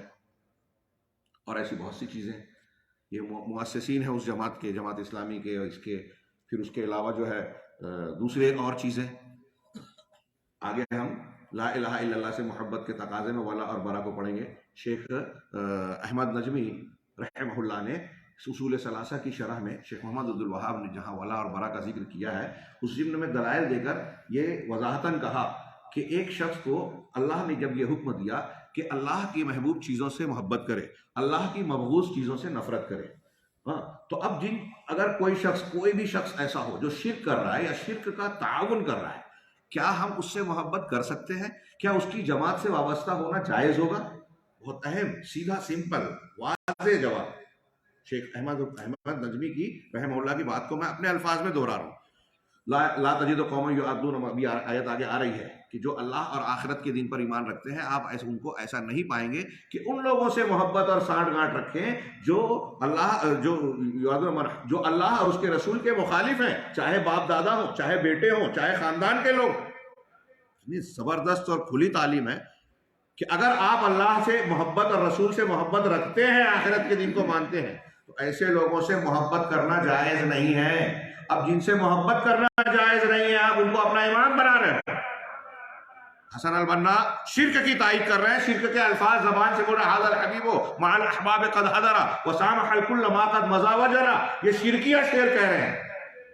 ہاں، مودودی اور جماعت اسلامی کے یہاں یہ چیزیں نظر آتی ہیں، کھلا انحراف عقیدے کے باب میں، ماننے کے لیے تیار نہیں۔ ہاں، شیعوں کا روافظ کا معاملہ معلوم ہے کہ وہ ہر معاملے میں عقائد میں اہل سنت والجماعت کے خلاف ہیں، توحید ان کی صحیح نہیں ہے، مسئلہ بدا اور قرآن کے تعلق سے تحریف کا عقیدہ، صحابہ کرام پر لعن طعن، قرآن پر اعتراضات، اہل سنت والجماعت کی ہر بات کی مخالفت، اور پوری تاریخ میں مسلمانوں کو ہمیشہ نقصان پہنچایا اس قوم نے۔ میں نے کسی سلف کا قول کہا کہ ایک آدمی چیلنج کیا کہ ایک ایسا شیعہ رافضی جو ہے جرنیل بتائیے یا کوئی آدمی بتائیے جس نے کسی ملک کو اسلام کے نام پر فتح کر کے وہاں مسلمانوں کی حکومت قائم کی، ایک تاریخ میں بتائیے۔ اور ایسے سب بتائیں گے، ماضی سے لے کے ابن سبا سے لے کر آج تک ان لوگوں نے اہل السنہ والجماعت کے خلاف ہمیشہ حرکت کی ہے، اسلام، مسلمان اور توحید کے دین کو نقصان پہنچایا۔ ان سے محبت کر رہے ہیں اگر آپ، تو اس اصول کے تحت آپ کا لا الہ الا اللہ کہاں رہا، آپ کا ایمان کہاں رہا؟ آپ ان کا تعاون کر رہے ہیں جو قرآن و سنت کے خلاف ہیں، جو بدعتی ہیں، جو شرکیہ عقیدہ رکھتے ہیں۔ اسی طریقے سے تبلیغی جماعت کے رہنما، ان کے یہاں وحدت الوجودی عقیدے کا اثبات ہے، اہل تصوف کی تعریف ہے، خود شرکیہ چیزیں مان رہے ہیں، بیان کر رہے ہیں، آپ ان کو اپنا پیشوا بنائیں گے؟ جائز ہے کیا؟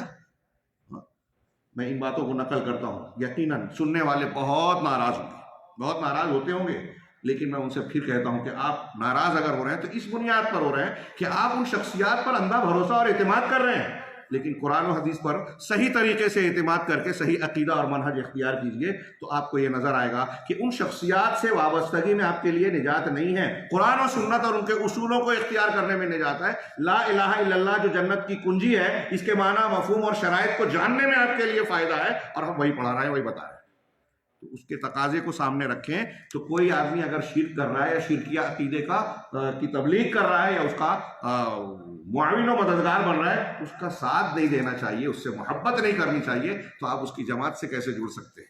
چنانچہ شیخ کہہ رہے ہیں آگے کہ اللہ تبارک و تعالیٰ کا ارشاد ہے، وَمِنَ النَّاسِ مَن يَتَّخِذُ مِن دُونِ اللَّهِ أَندَادًا يُحِبُّونَهُمْ كَحُبِّ اللَّهِ، کچھ ایسے لوگ بھی ہیں جو اللہ کے سوا دوسروں کو اللہ کا شریک اور ہمسر بناتے ہیں، انداد بناتے ہیں، اور ان کو انداد کیسے بنایا؟ یحبونہم کحب اللہ، ان سے ویسی ہی محبت کرتے ہیں جیسی اللہ سے محبت ہونی چاہیے۔ بعض علماء نے یہ بھی کہا کہ اس سے معلوم ہو کہ وہ اللہ سے بھی محبت کرتے ہیں، اور جیسی اللہ سے محبت کرتے ہیں ویسی ان سے بھی کرتے ہیں۔ تو اللہ تعالیٰ کہہ رہا ہے کہ ایسے لوگ مشرک ہیں جو اللہ کی طرح غیر اللہ سے محبت کریں، تو وہ کتنا بڑا آدمی ہوگا جو اللہ سے زیادہ کسی سے محبت کرے، وہ کتنا اور بڑا گنہگار ہوگا جو دوسرے سے محبت رکھ رہا ہے، اللہ سے محبت ہی نہیں رکھتا۔ والذین آمنوا اشد حبا للہ، آیت کا آخری ٹکڑا ہے، اور جو ایمان والے ہیں وہ اپنی محبت میں سب سے، اللہ سے محبت میں سب سے زیادہ سخت ہوتے ہیں، یعنی شدت کے ساتھ اللہ سے محبت رکھتے ہیں، اور اللہ سے جو محبت ہے وہ کسی اور سے نہیں کرتے۔ یہاں شاید موقع نہ ملے، میں اشارہ کر دوں کہ ایک وہ محبت ہوتی ہے جو فطری ہوتی ہے، طبعی، خوف محبت عبادت بھی ہے، جو عبادت والی محبت اور خوف ہے وہ اللہ کے لیے خاص ہے، کسی اور کے لیے ہوا تو شرک اکبر ہو جائے گا، جیسا کہ اس آیت میں محبت کے بارے میں۔ اور اگر کوئی شخص جیسے والدین سے محبت، والدین کا اپنے بیٹوں بیٹیوں سے محبت، شوہر بیوی کی محبت، اگر یہ شریعت کے دائرے میں ہے، حکم الہی کے تابع ہے، تو یہ جائز ہے، فطری ہے، یہ شرک نہیں ہے۔ محبت تعظیم، محبت عبادت، جو کہ توحید اور ایمان کی اصل ہے، اگر ہمارے اندر یا کسی بندے کے اندر اللہ کی کلمہ توحید کی محبت نہیں ہے، علامہ ابن قیم اور دوسرے لوگوں نے صراحت کی کہ یہ توحید کی جڑ بنیاد ہے، شریعت کو ماننے کی اصل ہے، کہ آپ اسی وقت ان چیزوں کو اختیار کریں گے، شوق و ذوق جب آپ کا ہوگا، جب آپ کو آپ کے اندر لا الہ الا اللہ اور اس سے متعلقہ امور کی محبت ہوگی۔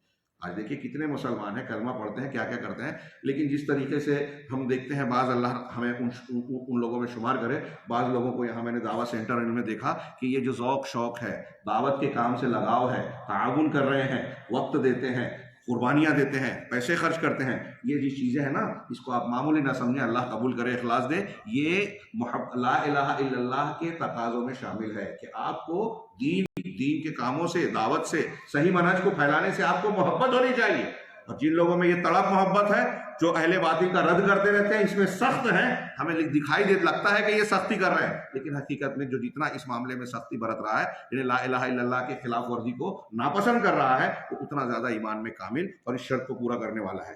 آگے ایک آیت اور اللہ نے نقل کی شیخ نے، یا ایھا الذین آمنوا من یرتد منکم عن دینہ فسوف یأتی اللہ بقوم یحبہم ویحبونہ۔ اے ایمان والو، تم میں سے جو شخص اپنے دین سے پھر جائے، مرتد ہو جائے، تو عنقریب اللہ تعالیٰ ایسے لوگوں کو لائے گا جو کہ اللہ ان سے محبت کرے گا، وہ اللہ سے محبت کریں گے۔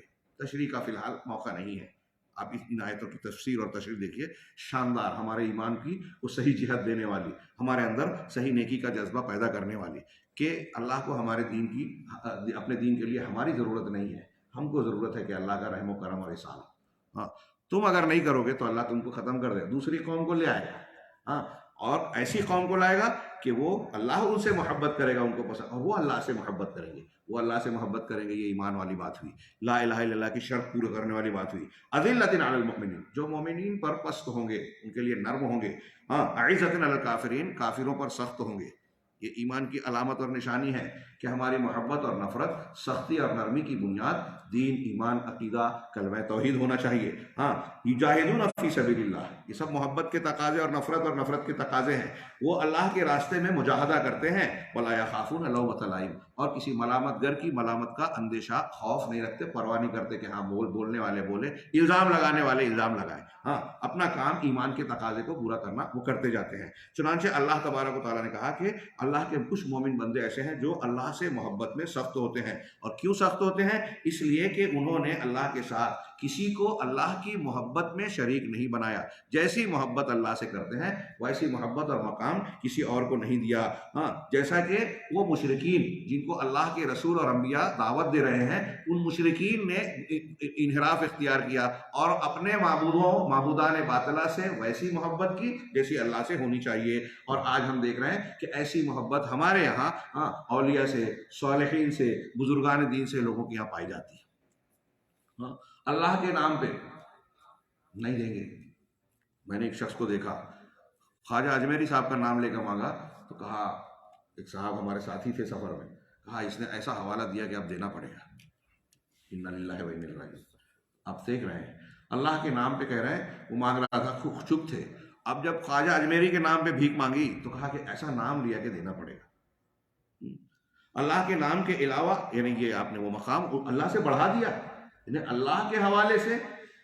ہمیں حدیثوں میں آپ دیکھیے کہ اگر کوئی شخص اللہ کی قسم کھائے تو آپ مطمئن ہو جائیں مومن۔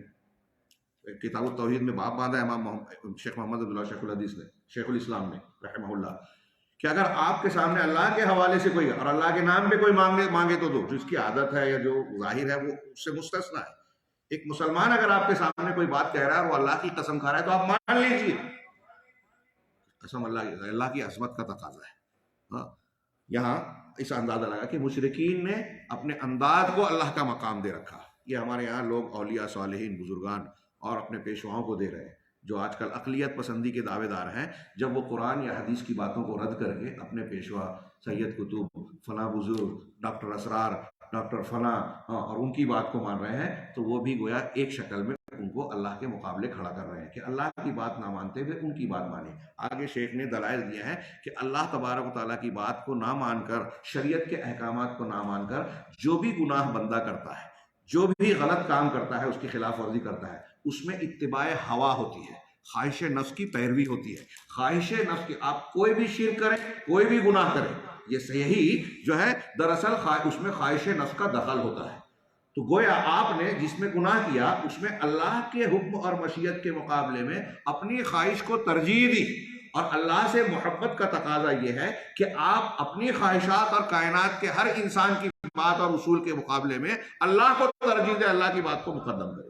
یہ ہے اللہ سے محبت۔ تو کہا اللہ کے بندے کا اپنے رب سے محبت کرنے کی علامت یہ ہے کہ تمہاری خواہش کے مخالف، کیا کہتے ہیں کہ اللہ کی تمام محبوب چیزوں کو آپ مقدم کریں، اگرچہ کہ تمہاری خواہشات کے خلاف۔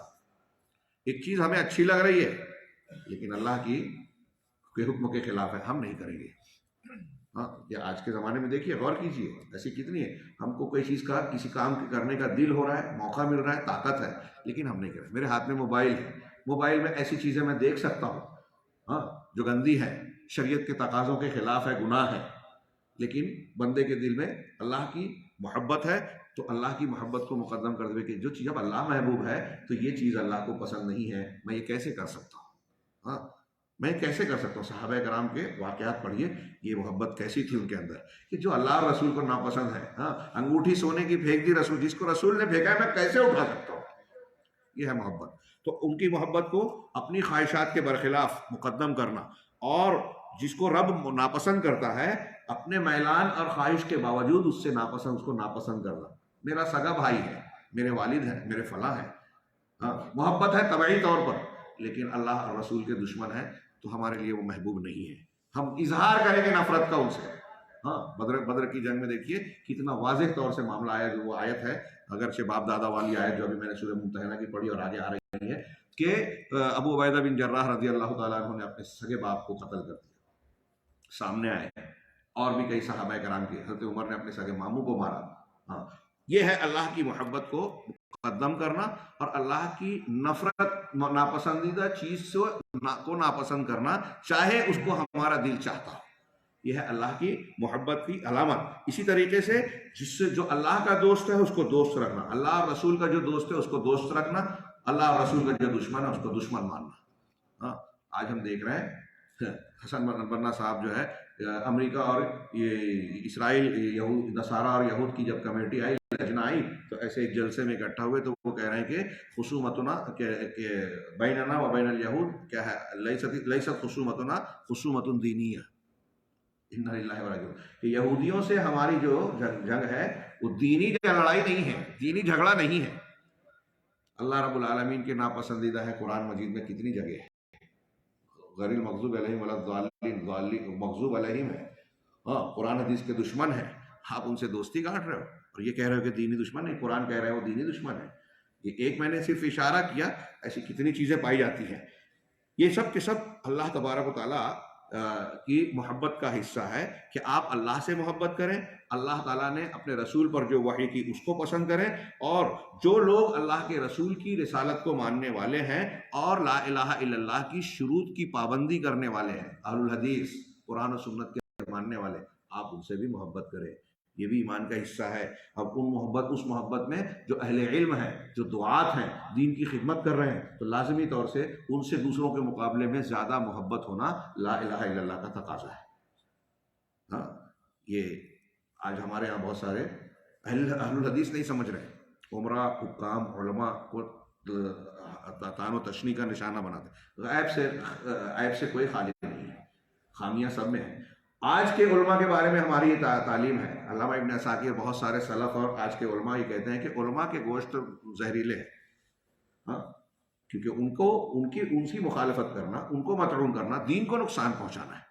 آپ لوگوں میں اگر کسی عالم کو مجروح کر رہے ہیں تو اس سے استفادے کا راستہ بند کر رہے ہیں، اس کی تعلیم اور دعوت کے راستے کو روک رہے ہیں، اس طرح آپ دین کو نقصان پہنچا رہے ہیں۔ ایک بات، اب یہاں اسی کو بڑھا کے دیکھیے کہ جو صحابہ کرام کو برا بھلا بول رہا ہے، آج کل فیشن چلا ہے کچھ لوگوں کا، خلافت و ملوکیت مولانا مودودی صاحب نے لکھی، تو ان کے ماننے والے جتنے لوگ ہیں وہ حضرت امیر معاویہ، عمرو بن عاص، مغیرہ بن شعبہ رضی اللہ عنہم جیسے ان کی صحابیت بالکل قابل انکار نہیں ہے، ان پر تان و تشنیع کے تیر برساتے ہیں کہ کوئی کہتا ہے کہ ان کو رضی اللہ عنہ کہنے کا دل نہیں ہوتا۔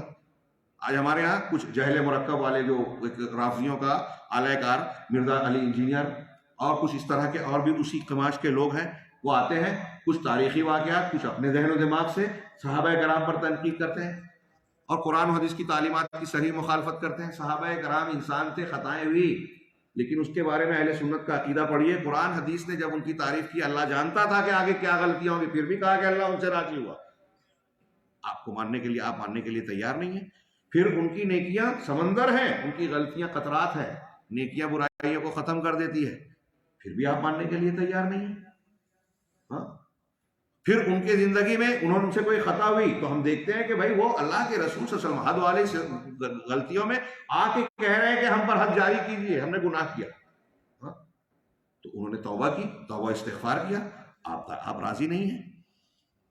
تو یہ ساری چیزیں اور ایسی اور بھی کچھ پہلو اہل علم نے بیان کیے یہ ہمیں اس بات کی اجازت نہیں دیتی کہ ہم ان پر طعن و تشنیع کریں. ایک ہوتا ہے غلط منہج. آپ سوال کریں گے بھئی آپ تو سید قطب، حسن البنا، ابو العلا مودودی، ڈاکٹر اسرار، ڈاکٹر فلاں ان کا رد کر رہے ہیں. تو ہم یہاں اس لیے رد کر رہے ہیں، نام لینے کی ضرورت. اہل علم نے اس کو بھی بیان کیا. نبی کریم صلی اللہ علیہ وسلم نے ذوالخویسرہ کا نام لے کر رد کیا، خارجیوں کا ذکر کر کے رد کیا، لوگوں کو آگاہ کیا. جس کے نقصان سے دین اور شریعت کے معاملے میں جس کی شخصیت سے نقصان کا اندیشہ ہو، اس کی تعیین کرنا دینی ذمہ داری ہے، داعی کا کام ہے. اس پر دلائل ہیں اپنی جگہ پر. وقت تھوڑا سا بچا ہے، میں مضمون کو پورا کرنا چاہتا ہوں جو بہت ہی اہمیت کا حامل ہے، بہت ہی اہمیت کا حامل ہے. چنانچہ ایسے لوگوں سے بھی محبت کرنا جو لا الہ الا اللہ کو مانتے ہیں اور اس کی شرائط کا التزام کرتے ہیں، اور ان لوگوں سے نفرت کرنا جو اس کلمے کو سے نفرت کرتے ہیں، شرک کر رہے ہیں، لا الہ الا اللہ بھی کہہ رہے ہیں، قبر پرستی بھی کر رہے ہیں. ان سے محبت ہونا دین کے خلاف ہے، لا الہ الا اللہ کے کلمے کی محبت کے خلاف ہے. تو ان سے نفرت کرنا، اور جن چیزوں کو اللہ ناپسند کرتا ہے ان چیزوں کو بھی ہمیں ناپسند کرنا چاہیے، نفرت کرنا چاہیے. کوئی مسلمان بولے کہ مجھے ابو جہل کا کردار بہت پسند ہے تو وہ کافر ہو جائے گا. اللہ اور رسول کا مبغوض اور دشمن اگر ہمارا محبوب بن جائے تو لا الہ الا اللہ سلامت نہیں رہے گا. یہ میں نے ایک مثال دی. ایسے ہی جو بھی شرک اور بدعت کر رہا ہے، میں نے ابھی احمد صاحب کے، احمد نظمی رحمہ اللہ کی بات کہی کہ ان سے محبت کرنا ممنوع ہے، تو ان کے جماعت سے جڑنا، ساتھ دینا، ان کی فکر کو آگے بڑھانا یہ کہاں سے جائز ہوگا؟ کتنے لوگ ہیں جو ایسے لوگوں کا دفاع کرتے ہیں، اور کتنے لوگ ہیں جو اہل حق کی مخالفت کرتے ہیں.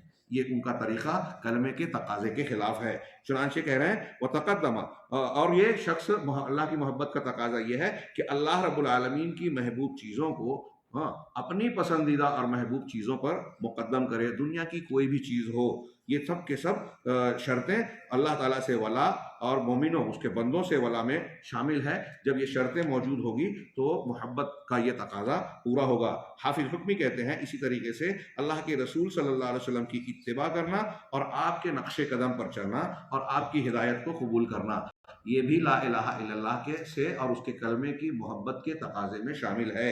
یہ ساری علامتیں محبت کی علامتیں ہیں. ان شرطوں میں سے یا کسی علامت کے فقدان کے ساتھ یہ نہیں قبول کیا جا سکتا کہ ایک شخص کلمے سے محبت رکھتا ہے یا لا الہ الا اللہ کی شرط کو پورا کر رہا ہے. اللہ تعالیٰ نے فرمایا ارأیت من اتخذ الہہ ہوا، کہ آپ بھلا بتائیے اس شخص کے بارے میں جس نے اپنے نفس کو، اپنی خواہش کو، ہوا کو اپنا معبود بنا لیا. افانت تکون علیہ وکیلا، کہ آپ اس کے وکیل اور اس کے کارساز یا کیا بولیں گے اس کی طرف سے ہمدرد بنیں گے، اس کا دفاع کرنے والے.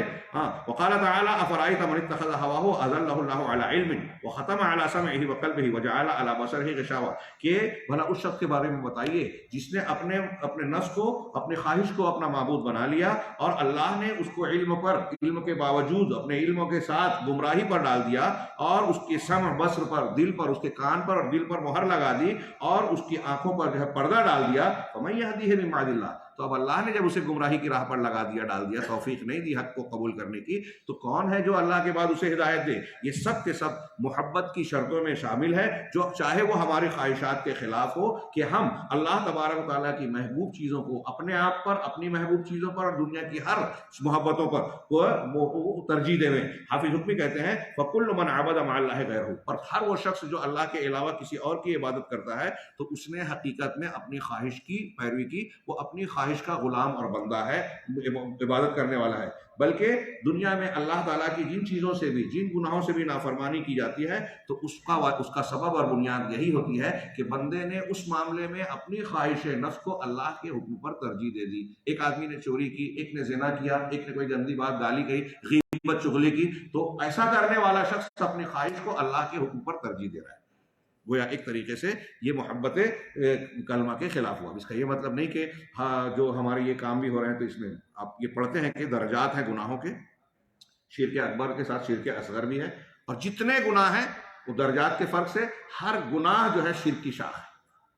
علامہ ابن ابی العزیز حنفی کہتے ہیں جتنی نیکیاں ہیں سب ایمان اور توحید کی شاخ ہے. آگے ہم بڑھتے ہیں کہ گناہ ایمان کو کم کرتے ہیں، اور گناہ کا جو منشا ہے، مصدر، پیدا ہونے کی جگہ، وہ ہے اتباع ہوا اور اللہ کی محبت اور اللہ کے رسول صلی اللہ علیہ وسلم کے اوامر پر جو ہے اپنی محبت اور خواہش نفس کو ترجیح دینا. حضرت حافظ حکمی کہتے ہیں، میری زبان پہ حکمی آ جاتا ہے، حافظ حکمی کہتے ہیں کہ موالات اور معادات کی شان میں قرآن کی 2 آیتوں کا ذکر کیا، میں سرسری طور سے آیت پیش کروں. اللہ کہتے ہیں کہ لقد كانت لكم اسوة حسنة في ابراہیم والذین معه، کہ تمہارے لیے ابراہیم اور ان کے ساتھ انبیاء کرام مراد ہیں، جو لوگ ہیں ان کے اندر اسوہ ہے، نمونہ ہے. والذین معه اذ قالوا لقومهم، جب انہوں نے اپنی قوموں سے کہا. اس سے پتہ چلا کہ ابراہیم علیہ السلام کے ساتھ ساتھیوں سے مراد قوم والے، امت والے انبیاء ہیں. ہاں، انا براء منکم وما تعبدون من دون اللہ، ہم تم سے بھی بری ہیں اور جن کی تم اللہ کے علاوہ عبادت کرتے ہو ان سے بھی بری ہیں. تم سے بھی یعنی مشرکین سے اور تمہارے شرک سے بھی بری ہیں، ہمارا کوئی تعلق نہیں. کفرنا بکم، ہم نے تمہارا انکار کیا. وبدا بیننا وبینکم العداوۃ والبغضاء، اور تمہارے اور ہمارے درمیان عداوت اور بغضاء، دشمنی اور مخالفت، یہ جو ہے ظاہر ہو چکی، اس کا کھلا اعلان ہو چکا ہمیشہ کے لیے. یہاں یہ دشمنی کب ختم ہوگی، یہ دیوار کب ہٹے گی؟ حتی تؤمنوا باللہ وحدہ، یہاں تک کہ تم اللہ اکیلے پر ایمان لے آؤ. اب ہمارے یہاں جو لوگ تحریکیت، اخوان المسلمین، جماعت اسلامی کے لوگ یہ کہتے ہیں کہ کوئی میلاد پڑھے کہ نہ پڑھے، کوئی فاتحہ پڑھے کہ نہ پڑھے، سب ایک ہو جاؤ، کوئی پڑھ رہا ہے کرنے دو، یہ کر رہا ہے قبر پہ جا رہا ہے جانے دو، اور ایک ہو جاؤ. یہ انبیاء ابراہیم علیہ السلام اور انبیاء کے طریقے کے خلاف ہے کہ ایسا شخص جو شرک کر رہا ہے اس کے اور ہمارے درمیان تو دشمنی اور عداوت ہوگی، بغض اور عداوت ہوگی، نفرت ہوگی. اب ہم اس سے دوستی کیسے گانٹ سکتے ہیں؟ اسی طرح اللہ تعالیٰ نے وہ آیت جو میں نے ابھی ذکر کی تھی، فرمایا وَلَا تَجِدُ قَوْمًا يُؤْمِنُونَ بِاللَّهِ وَالْيَوْمِ الْآخِرِ يُوَادُّونَ مَنْ حَادَّ اللَّهَ، کہ آپ اللہ اور آخرت کے دن پر ایمان لانے والوں کو ایسا نہیں پائیں گے کہ وہ اللہ اور اس کے رسول سے دشمنی اور مخالفت کرنے والوں سے محبت کریں، محبت گانٹیں. وَلَوْ كَانُوا آبَاءَهُمْ، چاہے وہ ان کے آبا و اجداد ہی کیوں نہ ہو، او ابناءہم، بیٹے اور بیٹیاں کیوں نہ ہو، اولاد کیوں نہ ہو، او اخوانہم، یا ان کے بھائی بہن کیوں نہ ہو، او عشیرتہم، یا ان کے خاندان اور بیوی بچے کیوں نہ ہو. اولئک کتب فی قلوبہم الایمان، یہی وہ لوگ ہیں جن کے دلوں میں اللہ نے ایمان کو لکھ دیا. دیکھیے بھائی بہن اور دوسری محبتیں بھی ہیں، اگر وہ توحید کے خلاف جا رہے ہیں اور اللہ اور اس کے رسول کے مخالف ہیں، اللہ اور اس کے رسول سے محادات، مخالفت کرتے ہیں، تو ہماری دوستی اور محبت کے لائق نہیں ہے. قرآن کی یہ آیت کہہ رہی ہے. میں نے اس کی کچھ تشریح بھی کی. اسی طریقے سے یہ سورہ مائدہ اور دوسری جگہوں پر آیتیں ہیں. اللہ تعالیٰ نے فرمایا یا ایھا الذین آمنوا لا تتخذوا اليہود والنصارى اولیاء، کہ یہود و نصارہ کو اولیاء نہ بناؤ. اس کی تفصیل آپ عقیدے کی تصریحات میں شیخ محمد عبد الوہاب شیخ الاسلام کی کتابوں کے دروس آپ پڑھتے ہیں، وہاں پڑھتے ہیں کہ ولا اور برا میں کا مطلب یہ نہیں ہے کہ اب آپ ان سے لین دین نہیں کر سکتے، ان سے تعلق نہیں رکھ سکتے. اللہ کے نبی صلی اللہ علیہ وسلم نے تحفے بھی لیے اور ان کے تعلق بھی رکھا. اللہ کے رسول صلی اللہ علیہ وسلم کی جب وفات ہوئی تو یہودی کے گھر پہ آپ کی ذرا رحم رکھی ہوئی تھی. اس طرح کے معاملات کیے. ولا اور برا میں ان لوگوں سے دوستی نہ کرنے کا مطلب یہ ہے کہ ہمارا دلی میلان ان کے ساتھ نہیں ہونا چاہیے. مسلمانوں سے جس طرح محبت ہوتی ہے، دلی محبت، اس طرح کا دلی محبت، رازداری والا تعلق نہیں ہونا چاہیے. یہ یہود و نصارہ بعض کے ایک دوسرے کے دوست ہیں. وَمَن يَتَوَلَّهُم مِّنكُمْ فَإِنَّهُ مِنْهُمْ، تم میں سے اگر کوئی ان سے دوستی گانٹے گا تو انہی میں شمار ہوگا. کتنی سخت وعید ہے کہ ہم نے اگر ان کی طرف دل سے میلان رکھا، ہمدردی کے جذبات اور محبت کے جذبات رکھے، ان کی طرف مائل ہوئے، تو دراصل ان سے محبت دل کے میلان کے ساتھ دین کی مخالفت ہے. اس لیے سختی سے منع کی گئی. چنانچہ موالات یہ محبت ہوتی ہے، محبت کی وجہ سے ہوتی ہے. مودت اور اس کی جیسے جذبات کی بنیاد پر ہوتی ہے. آپ نے کسی سے دوستی کی، تعلق کاٹا، تو اسی بنیاد پر ہوتی ہے. اور یہ اللہ تعالیٰ سے محبت کی شرطوں میں شامل ہے کہ جو اللہ کے اور رسول کے دشمن ہیں آپ ان سے محبت نہ کریں، اور اللہ اور اس کے رسول اور ان کی کتابوں، ان سے لائی ہوئی چیزوں سے محبت کریں. وَتُحِبُّ مَن تَلْقَىٰ، اور ان سے بھی محبت کریں جو اس رسالت کو، مومنین میں سے جو لوگ اس رسالت کو اخذ کرتے ہیں، اس عقیدے پر قائم اور برقرار رہتے ہیں. والمخالفت هذه قد تكون لاصل ایمان، اب یہ جو مخالفت ہے کبھی اصل ایمان کی ہوتی ہے اور کبھی شرائع ایمان اور اس کے بعض حصوں کی ہوتی ہے. یعنی آدمی جو مخالفت کرتا ہے دین کی، کبھی عقیدے میں مخالفت کرتا ہے، کبھی احکامات میں. حافظ حکمی کہتے ہیں اللہ تعالیٰ کا ارشاد ہے یا ایھا الذین آمنوا لا تتخذوا آباءکم واخوانکم اولیاء ان استحبوا الکفر علی الایمان، اے ایمان والو تم اپنے آبا و اجداد کو، اپنے بھائیوں کو اولیاء نہ بناؤ اگر انہوں نے کفر کو ایمان کے مقابلے میں پسند کیا، کفر کو اختیار کیا تو آپ ان سے دوستی نہ کریں. وَمَن يَتَوَلَّهُم مِّنكُمْ فَأُولَٰئِكَ هُمُ الظَّالِمُونَ، اور تو جو شخص ان سے تولیت اور دوستی رکھے گا، گانٹے گا، تو یہ لوگ ظالم ہیں. اسی طرح اور بھی ارشاد ایک دو آیتیں نقل کی. اس کا حاصل یہ ہے کہ بندے کو کلمہ توحید سے محبت کرنے کے شرط اور تقاضے میں یہ شامل ہے کہ اللہ سے، اللہ کی شریعت سے، رسولوں سے، رسول کی تعلیمات سے محبت ہو، اور اس محبت کی تکمیل کے لیے ضروری ہے کہ بدعات سے، خرافات سے، غلط مناہج سے، شرک سے، شرکیات سے اور اہل شرک و بدعت سے نفرت کرے۔ ان کی ذات سے نہیں ہو رہی ہے یہ اصول کی بنیاد پر اللہ تبارک تعالیٰ نے یہ اصول دیا، اور پھر آگے شیخ حافظ حکمی نے اللہ کے نبی صلی اللہ علیہ وسلم کی اتباع کرنا اللہ کی محبت کا تقاضے اور شرط میں داخل ہے، اس پر یہ مشہور آیت کو بطور دلیل پیش کیا، قل ان کنتم تحبون اللہ فاتبعونی یحببکم اللہ۔ آپ کہہ دیجئے کہ اگر تم اللہ رب العالمین سے محبت کرتے ہو، محبت اگر اللہ سے ہے تو اللہ سے محبت، لا الہ الا اللہ سے محبت، اللہ سے محبت، اللہ سے محبت کا ثبوت کیا ہے؟ فاتبعونی، میری یعنی رسول اللہ صلی اللہ علیہ وسلم کی اتباع کرو، یحببکم اللہ، نتیجے میں اللہ تم سے محبت کرے گا، ویغفر لکم ذنوبکم، اور تمہارے گناہوں کی بخشش کرے گا۔ تو پتہ چلا کہ اللہ کی محبت کی بنیاد رسول کی اتباع ہے۔ وقت زیادہ ہو گیا، میں اشارہ کروں کہ ایک حدیث یہ بھی ہے کہ 3 چیزیں ایسی ہیں کہ اگر کوئی شخص اسے پا لے تو حلاوت ایمان، ایمان کی لذت پا لے گا۔ یہ لذت ہے، لذتیں چکھنے کے بعد ہی معلوم ہوتی ہیں۔ میں ایک چیز آپ نے کھائی نہیں ہو، 10 مرتبہ آپ کو اس کی لذت کے بارے میں بتاؤں، جب تک آپ نے کھایا نہیں آپ صحیح طریقے سے اندازہ نہیں لگا سکتے۔ ایسے ہی ایمان کی ایک لذت ہے۔ تو ایمان مطلب یہ ہوا کہ بہت سارے مسلمان ہیں لیکن ایمان کی اصلی لذت سے محروم ہے۔ اصلی لذت کون پائے گا؟ جس کے اندر یہ 3 شرطیں ہیں۔ پہلی شرط ہے کہ اللہ اور اس کے رسول کی ذات، یہ 2 لوگ تمام دنیا اور ما فیہا سے زیادہ محبوب ہوں۔ کسی سے محبت کرے تو اللہ کے لیے محبت کرے۔ ہاں، یہ حدیث کا میں مفہوم اپنے الفاظ میں، وقت کم ہے، عربی عبارت نہیں پیش کر رہا ہوں۔ اور ایمان لانے کے بعد کفر میں جانا ایسے ہی ناپسند کرے جیسے آگ میں ڈالے جانے کو، یعنی یہ دین سے محبت ہے، اور دین سے ہٹنے کو ناپسند کرنا۔ ہمارا اسلام چھوٹ جائے، ہم کو اتنا ناپسند ہو کہ آگ میں جیسے جانا، ڈالا جانا ناپسند ہوتا ہے۔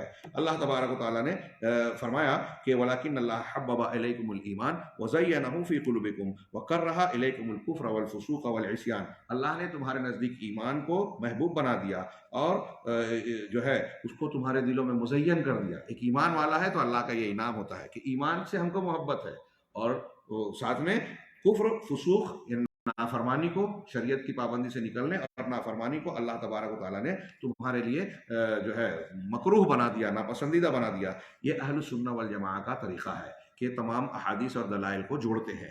ہاں، شیخ نے اس کے بعد آخر میں تعلیق چڑھاتے ہوئے کچھ باتیں عرض کی ہیں، میں بہت ہی اختصار کے ساتھ، کہ اس سلسلے میں تمام دلائل کو عمل کرتے ہوئے حدیثوں اور آیتوں کو، نصوص کو ملا کر عمل کیا جائے۔ اہل بدعت بعض کو لیتے ہیں، بعض کو چھوڑ دیتے ہیں۔ خوارج نے وعید کی آیتوں حدیثوں کو لیا، وعدے کی چھوڑ دیا۔ مرجیہ نے وعدے کی لیا، وعید کی چھوڑ دیا۔ ہاں، ایسے ہی آپ افراط و تفرید اور غلو اور جفا میں مبتلا ہر طبقے کو دیکھیں گے۔ اہل سنت والجماعت کا یہ، اہل حق کا کمال ہے کہ کسی بھی مسئلے میں تمام دلائل کو ملا کر اختیار کرتے ہیں، یہ اہل سنت کا طریقہ ہے۔ ہاں، اور یہ تمام شرطیں جو ہم نے پڑھی ہیں، شیخ کہہ رہے ہیں کہ یہ سب قرآن اور حدیث سے ماخوذ ہیں، اخذ کی ہوئی ہیں۔ اب یہاں ایک استحالہ پیش کر کے اس کے 5-6 جوابات دیے جو میں یہاں پیش نہیں کر سکتا۔ وہ یہ ہے کہ اللہ کے رسول صلی اللہ علیہ وسلم کا جو فرمان ہے کہ جس شخص نے لا الہ الا اللہ کہا وہ شخص جو ہے جنت میں جائے گا۔ ہاں، تو اب لا الہ، کچھ لوگ کہتے ہیں کہ اللہ کے رسول تو یہ کہہ رہے ہیں اور آپ یہ شرطیں بیان کر رہے ہو، تو اس کے کئی جواب دیے۔ ایک جواب جو بعض سلف نے کہا کہ یہ صرف اتنا جملہ ابتدائی اسلام میں اللہ کے رسول صلی اللہ علیہ وسلم نے فرمایا، جب فرائض آ گئے، احکامات آ گئے، تو اب لا الہ الا اللہ کے ساتھ وہ فرائض اور وہ دوسری چیزیں بھی ماننا ضروری ہے۔ ہاں، یہ جواب اس لیے بہت زیادہ پسندیدہ نہیں مانا جاتا کہ اللہ کے رسول تو جڑے ہوئے نا لا الہ الا اللہ کے ساتھ، تو پہلے دن سے آپ کی رسالت کا ماننا بھی ضروری ہے، آخرت کا ماننا بھی ضروری ہے۔ ایک شخص لا الہ الا اللہ مانے، کہے اور کہے کہ میں رسول کو نہیں مانتا تو وہ مومن نہیں ہوگا۔ لیکن ایک جواب یہ دیا ہے کہ یہاں یہ مراد ہے۔ کچھ لوگوں نے کہا کہ لا الہ الا اللہ کہنے کا مطلب کہ جیسے کہ حسن بصری نے کہا کہ اس کے ساتھ ساتھ جو اس کا حق ادا کرے گا، اس کے فرض کی ادائیگی کرے گا، وہ مراد ہے۔ تو اور پھر ایک تشریح یہ کی کہ اللہ نے اس پر جہنم کو حرام قرار دے دیا۔ جہنم کو حرام کرنا یہ 2 طریقے کا ہے۔ ایک تو یہ کہ دخول کا حرام ہونا، ایک آدمی کا جہنم میں جانا ہی نہیں ہوگا، اور ایک آدمی کا جہنم میں جانا ہوگا لیکن وہ شخص اپنی سزا بھگت کر اللہ کی جتنی مشیت ہوگی وہ اس کے بعد نکال کر جنت میں ڈالا جائے گا۔ تو ایسے شخص کا جہنم میں ہمیشہ رہنا حرام ہوگا جو لا الہ الا اللہ پر قائم ہے، شرک سے محفوظ ہے۔ گناہ زیادہ ہے تو اللہ کے فیصلے اور مشیت کی بنیاد پر وہ جہنم میں جا سکتا ہے اور پھر جہنم سے نکالا جائے گا۔ ایک معنی یہ بھی کہا کہ اگر جہنم میں جانا جو کہا کہ اس پر حرام ہے، تو دراصل کافروں کا جو طبقہ اللہ تعالیٰ نے جہنم میں تیار کر رکھا ہے، کئی طبقات ہیں.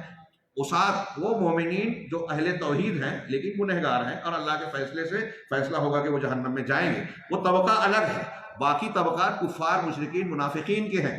تو جو منافقین اور کفار کا طبقہ ہے، اللہ کے رسول صلی اللہ علیہ وسلم شیخ نے کہا کہ ایک تشریح علماء کی ہے کہ اہل ایمان گنہگار کے لیے حرام ہے کہ وہ اس طبقے کے جہنم میں ڈالا جائے. نتیجہ یہ ہے کہ خلاصہ یہ کہ اگر توحید والا، لا الہ الا اللہ کہنے والا گناہ زیادہ کرتا ہے، اس کے لا الہ الا اللہ میں کمی کمزوری ہوتی ہے اور وہ جہنم میں چلا گیا، تو وہ ہمیشہ نہیں رہے گا. یہ جہنم پر حرام ہے کا مطلب یہ ہوگا کہ اس کا ہمیشہ ہمیشہ جہنم میں رہنا حرام ہے. میرے بزرگوں بھائیوں، یہ تفصیلات جو لا الہ الا اللہ کی شرطوں سے متعلق بیان کی گئی ہیں، اس میں اور بھی کچھ گفتگو کی جا سکتی ہے، لیکن میں سمجھتا ہوں کہ جتنا ذکر کیا گیا ہمارے تجدید کے لیے کفایہ ہے، اور اس کا اعادہ کرتے رہنا چاہیے. علماء سے اس کو سننا اور سمجھتے رہنا چاہیے، کتابوں کا مطالعہ کرتے رہنا چاہیے، اس لیے کہ ان شروط کی کو نظر میں رکھنا، اس سلسلے میں بیدار رہنا، چوکنا رہنا بہت ضروری ہے.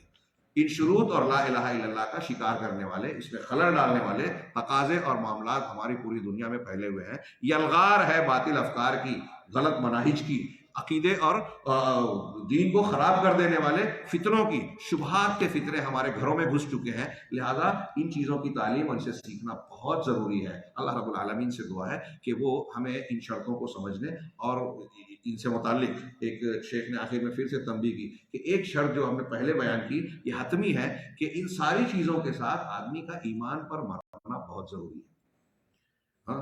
اور اس سلسلے میں ایک روایت پیش کی کہ ایک شخص اہل جنت کا عمل کرتا رہتا ہے، موت سے ایک بالش قریب رہتا ہے کہ جہنمیوں کا عمل کر کے مر جاتا ہے اور جہنم میں چلا جاتا ہے. کچھ لوگ اس حدیث کو سن کے سمجھتے ہیں کہ اللہ کی طرف سے ظلم ہے. نہیں، بعض بخاری مسلم ہی کی حدیثوں میں ہے کہ بظاہر اہل جنت کا عمل کرتا رہتا ہے، فیما یورا، بظاہر لوگوں کو ایسا لگتا ہے کہ وہ جنتی عمل کر رہا ہے، لیکن حقیقت میں دل میں کیا ہے وہ اللہ جانتا ہے. تو آخر میں وہ جہنمیوں کا عمل کرتا ہے.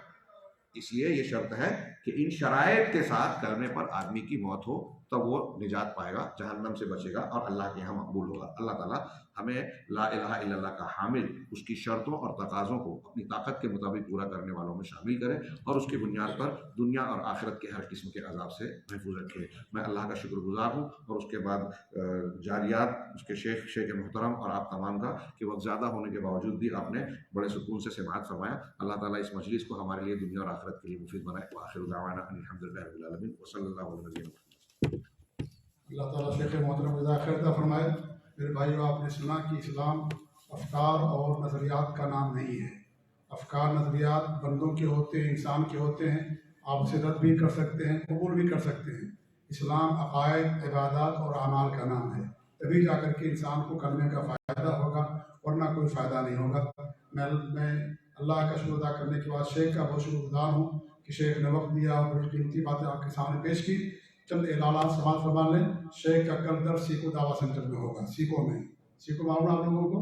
عشاء کی نماز کے بعد سیکو میں شیخ کا درس ہوگا، اور جمعہ شیخ کا ہوگا المغروس میں. جو قبرستان سے پہلے مغروس پڑتا ہے، جب آپ قبرستان جائیں تو سگنل سے جیسے آپ لفٹ لیتے ہیں، وہیں پر تھوڑی دور کے بعد رائٹ میں المغروس کیمپ ہے، جہاں میرا خطبہ ہوتا ہے. شیخ کا خطبہ وہاں پر ہوگا، ٹھیک ہے. اور اس کے بعد جمعہ کو اور سنیچر کو شیخ کا دورہ علمیہ ہوگا. اخوانیت پر ناقدانہ جائزہ 2 دن ہوا، اور پھر انشاءاللہ پھر جمعہ اور سنیچر کو بھی ہوگا. اس لیے آپ تمام لوگوں سے گزارش ان تاریخوں کو اور ان اوقات کو یاد رکھیں اور ان سے فائدہ اٹھائیں. اللہ رب العالمین ہم سب کو ان دروس سے استفادہ کی توفیق دے. اللہ تعالیٰ ہم سب کو دین پر مضبوطی کے ساتھ قائم اور دائم رہنے کی توفیق دے. آمین. جزاکم اللہ خیر. السلام علیکم و رحمۃ اللہ وبرکاتہ.